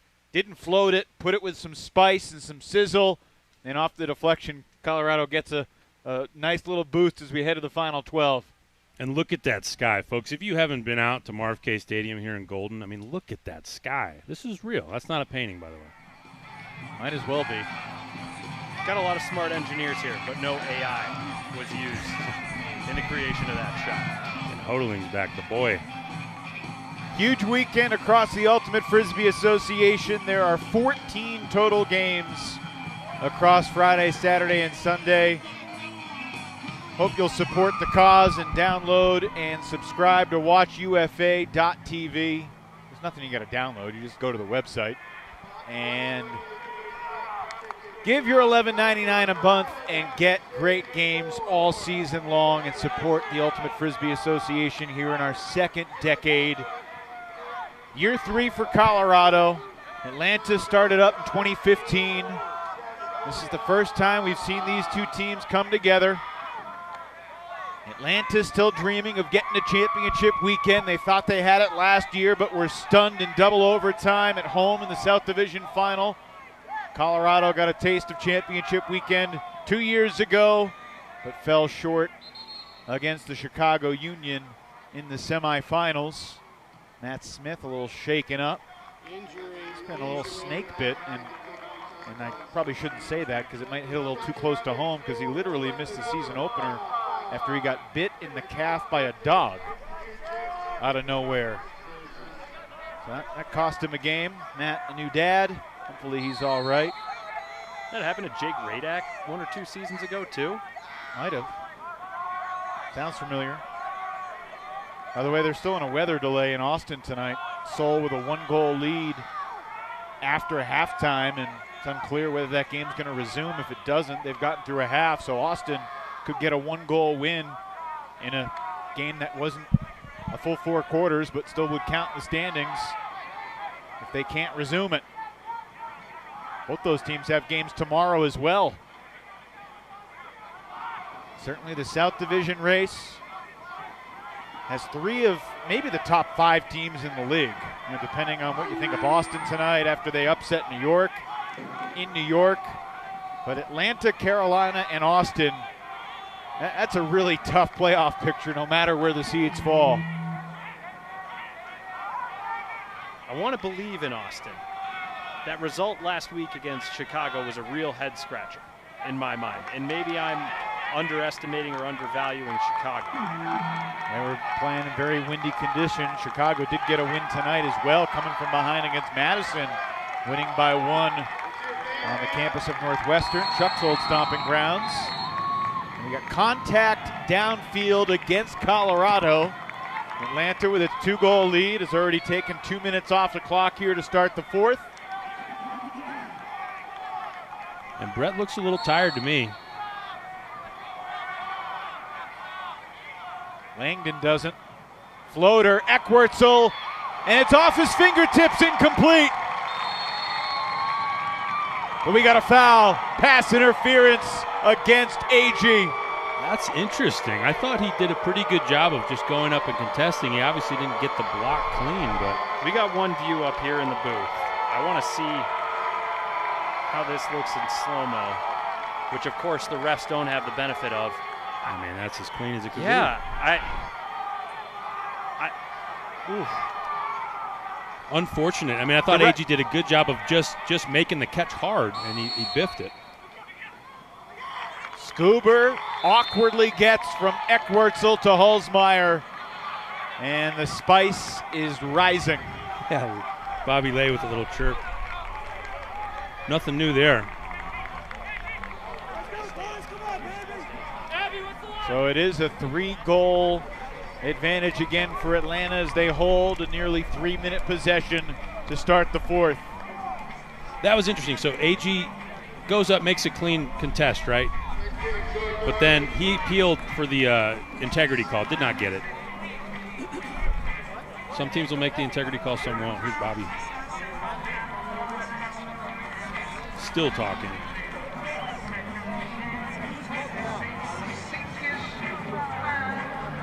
You know, we had the benefit of slow-mo replay from a different angle, and refs had a different view right there on the sideline at full speed. That's going to happen in live sports, folks. Yep. It's an interesting conundrum, too. So Carl, I think it was Carl Eckwurzel who went deep there, right? Yep.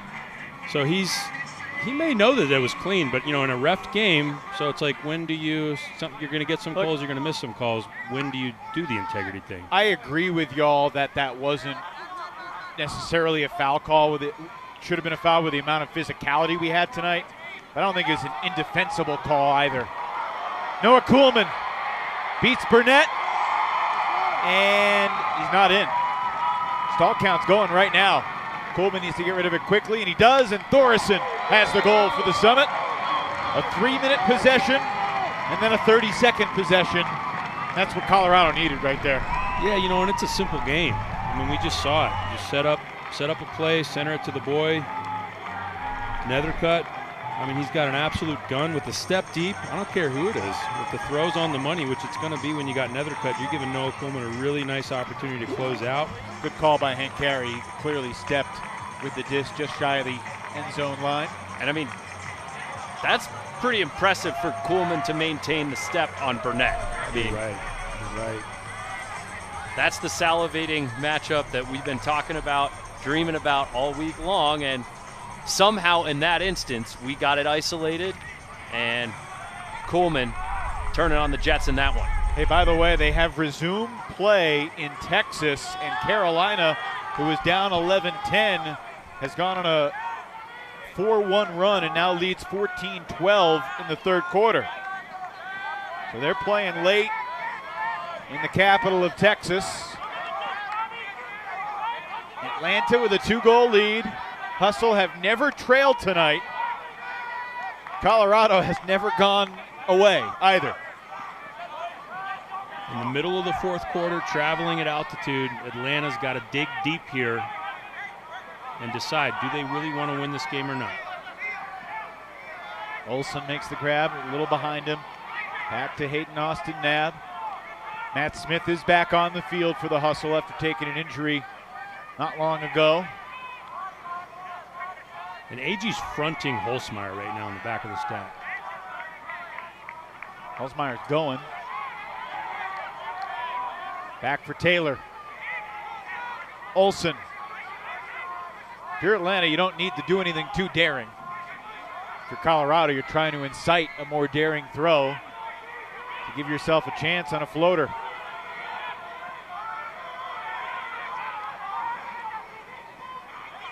Matt Smith. Hayden Austin Nab into the end zone. Austin Taylor. 91 seconds off the clock. An O-line hold and a 3-goal lead. Yeah, really pretty, patient offense from Atlanta. And when they start getting patient and moving the disc laterally back and forth across the field, we get these nice, big, wide open angles. So here's the around to Matt Smith, and then look at all the space he has to work with. Throwing back to the middle, and they continue to Austin. I think they just do a great job of opening up these angles. So they're always looking to huck. If they can't huck, they keep moving it, and the defense just never really gets to settle. I mean, as a defender, you're always having to, you know, reorient. Not easy. It speaks to the South Division and also the unbalanced schedules that this Atlanta team's currently 4th out of 5 teams on our graphic in the South Division. I know, isn't it funny? These are two really, in my opinion, two really elite teams, at least in terms of talent, but they're both kind of middling within their division, which is it's amazing. The UFA has come a long way. Tuba Benson-Jaja went to his general manager, John Bosey, after the heartbreak last year and said, if I'm going to come back, one of the things I need you to do for me is get me the hardest schedule you can. And this is what he got. Atlanta starting the season at Carolina, home for New York, at Carolina, at Indy, at Colorado. They get to go back home for a bit, but they got the Austin Soul and those demons coming into town next week.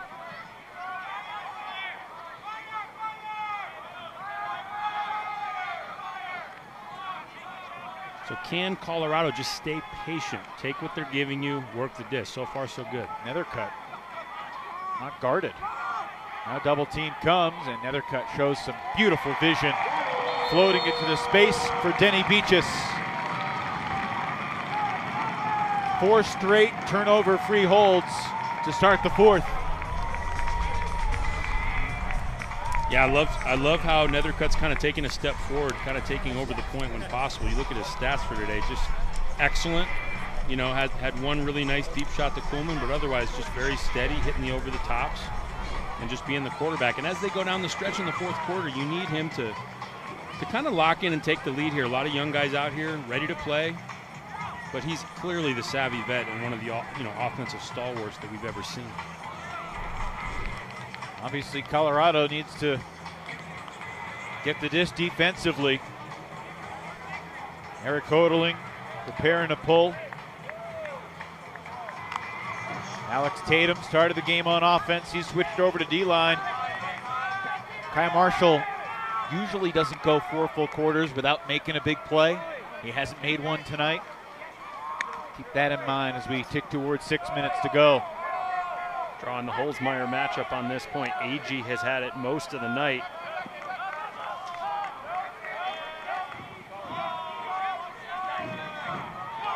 A riser, and it will go over Eckwurzel, but Smith keeps it alive.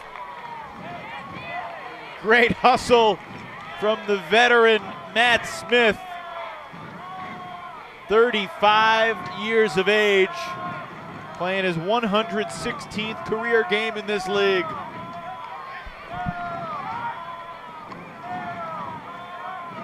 That's a game-changing layout catch right there. That just goes in the books as a simple 15, 20-yard completion. It's a great point. You know, the contribution to winning is something that's hard to measure. But Matt, you know, we talked about one of the leaders in hockey assists, making plays like that. It doesn't flow to the stat sheet, but that's how you win games. Smith gets another touch.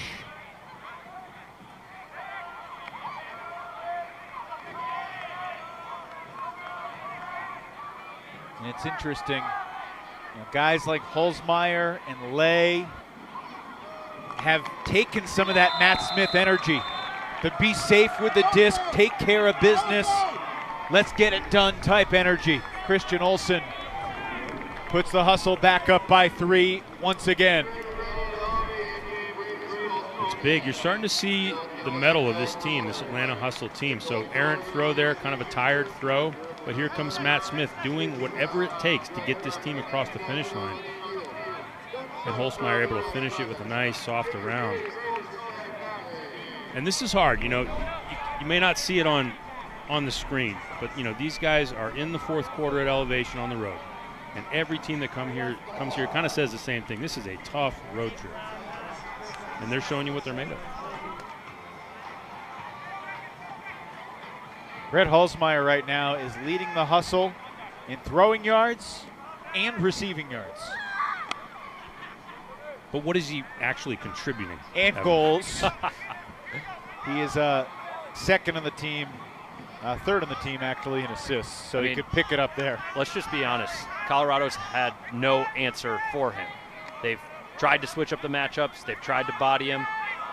The effort's been there, but there just is not a tactical answer for him. He's been able to do whatever he has wanted to do tonight, and he will remain to be a problem in this league for as long as he stays healthy. Contact on the offense here.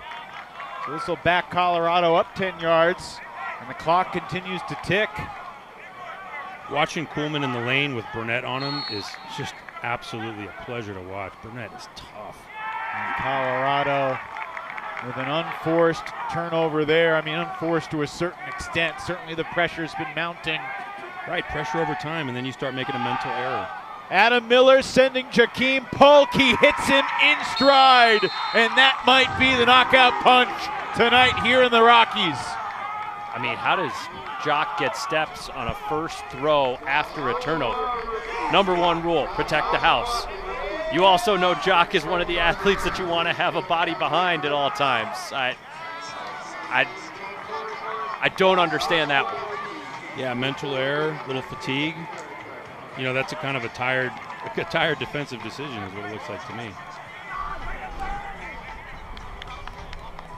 I'm impressed with Atlanta. I mean, you know, I haven't gotten to see these guys up close like this, and they're the real deal, and I love seeing Jakeem Polk turn into this complete player.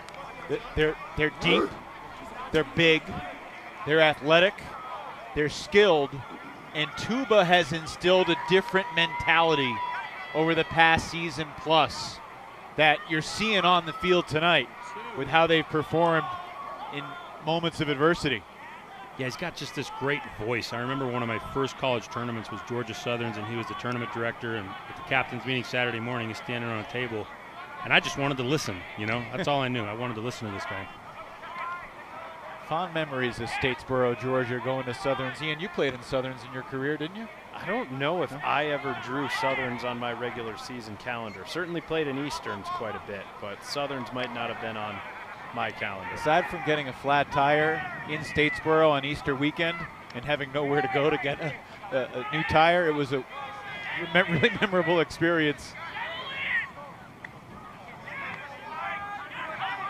Colorado did not have time to dilly-dally. It's as windy as it has been all night long. The wind has not been a factor.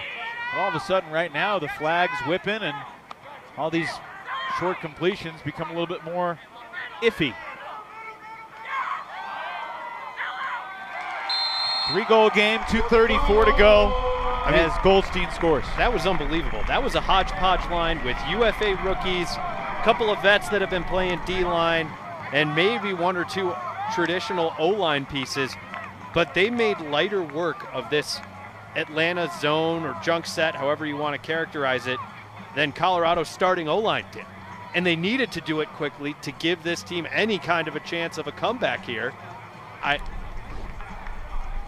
The more I think about it, the more I think you just need to revisit the composition of this Colorado Summit O-line right now.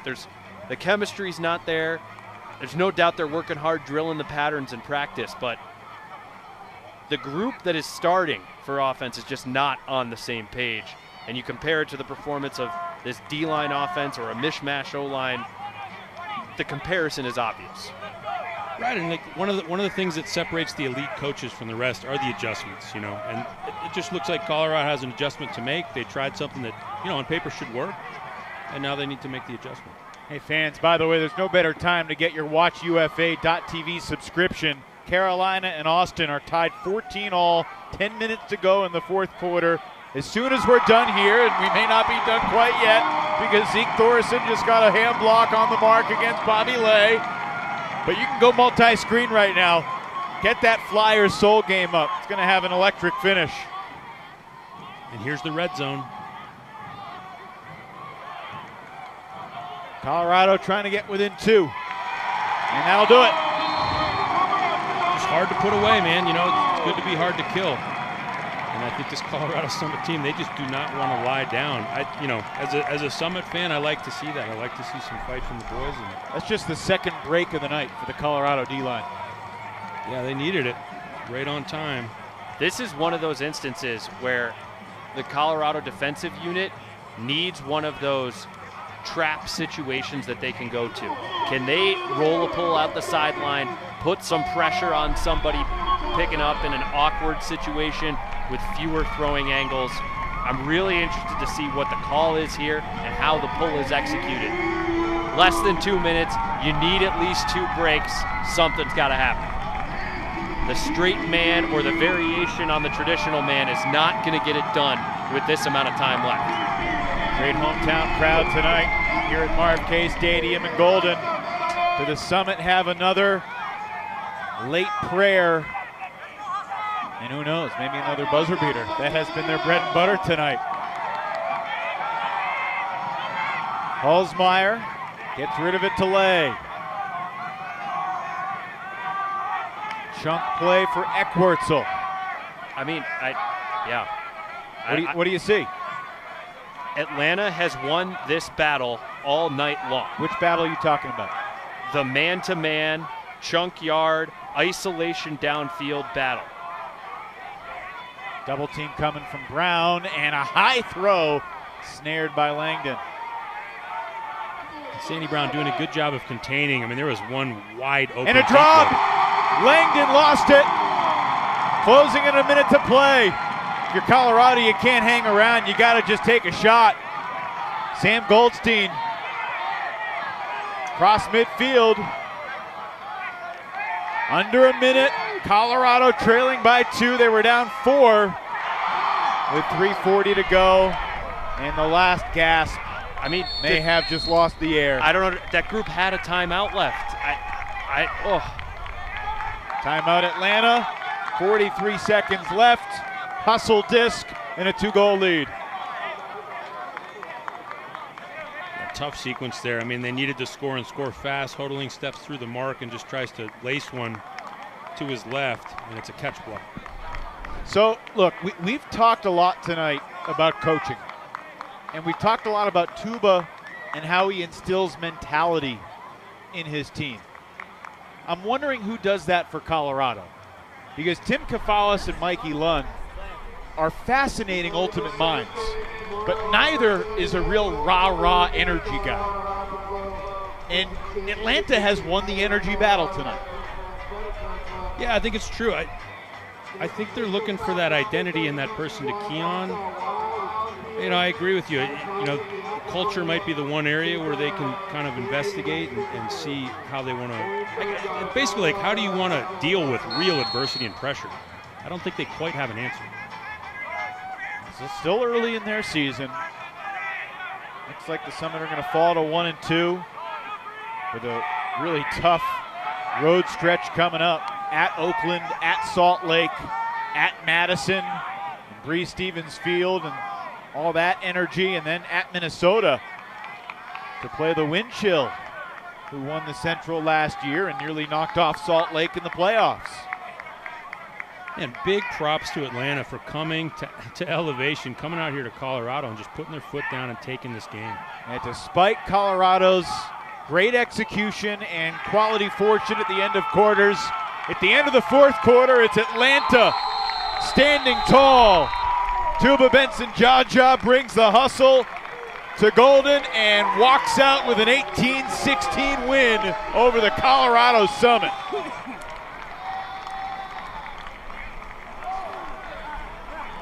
Yeah, big win for the boys. They did what is not easy to do, one of the tougher road trips you're going to find in the whole league, and they really put a stamp on it. And there's a lot to digest from everything we've seen tonight, but from the Atlanta perspective, they're a scary team to go up against because they got a lot of weapons, they got a lot of size. As you said, they don't have an answer for this guy. Yeah, they're clicking right now. They might be the toughest 3-2 team in the league right now. I mean, what a nightmare. Well, Atlanta 18, Colorado 16, and the hustle enjoying the Rocky Mountain High. We'll be back and chat with Brett Hulsmeyer in just a moment.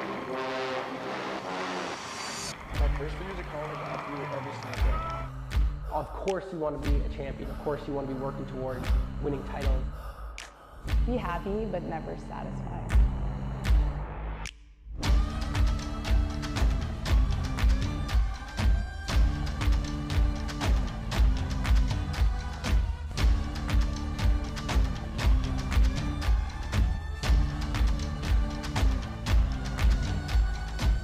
Better than ever.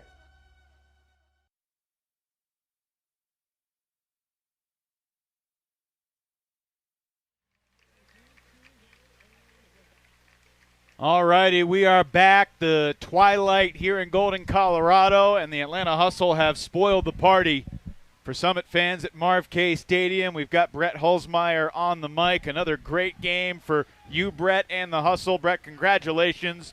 Thanks for joining us.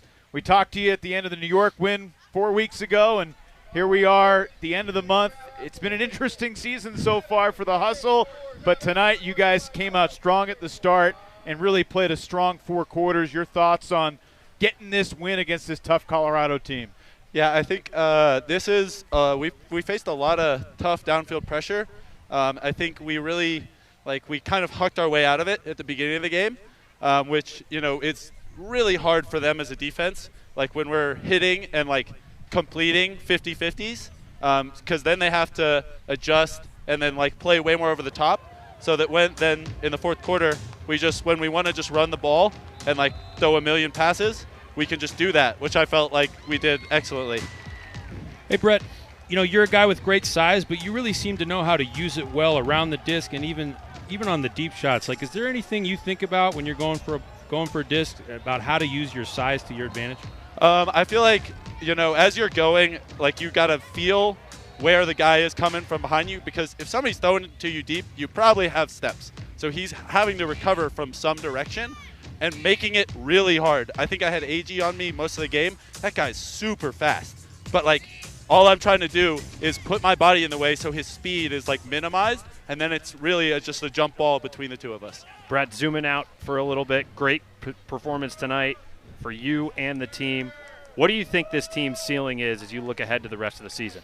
I think our ability to win really tough matchups when we aren't playing perfect. I think in the past, our Atlanta team has been a team that when we are our absolute best, we are like the best team. But then we had a lot of lows. I think this year and last year, we were kind of trying to even that out and make like one cohesive like unit that has like a really high floor, if that makes any sense. Yeah, I love it. How you feeling cardiovascularly in the fourth quarter? Did you feel the elevation tonight? I don't know if I was feeling the elevation or just how hard I was having to run out there, but yeah, I was definitely feeling it. I mean, to be honest, this is one of the coolest. I was just in Medellin, Colombia, and this looks like so similar. It's so sick. I mean, we got that like storm in the background y'all may be able to see. This is just an amazing place. You get to head back home after a lot of road games this first month of the season. You get the Austin Soul next week. What's the message to your teammates as you get ready for a game that I know you really want to win next Friday night? I think it's focus, and then not to, like, I have no idea what happened in their game tonight, but not to read into that game too much. I think we've fallen into that, and we were really trying to focus on that tonight. Like, I think this Summit team we played tonight, like, played very well. I think it's like and they did not play very well their last game against Salt Lake, so not trying to read into whatever team we're about to play their last game. Brett, the Austin Soul Carolina Flyers game still going. Oh, what? Austin was up 11-10. They had a long lightning delay. Oh, There's okay. 5 minutes to go. Carolina has a 2-goal lead. Carolina was down in the third quarter when the lightning delay started. Okay, so okay.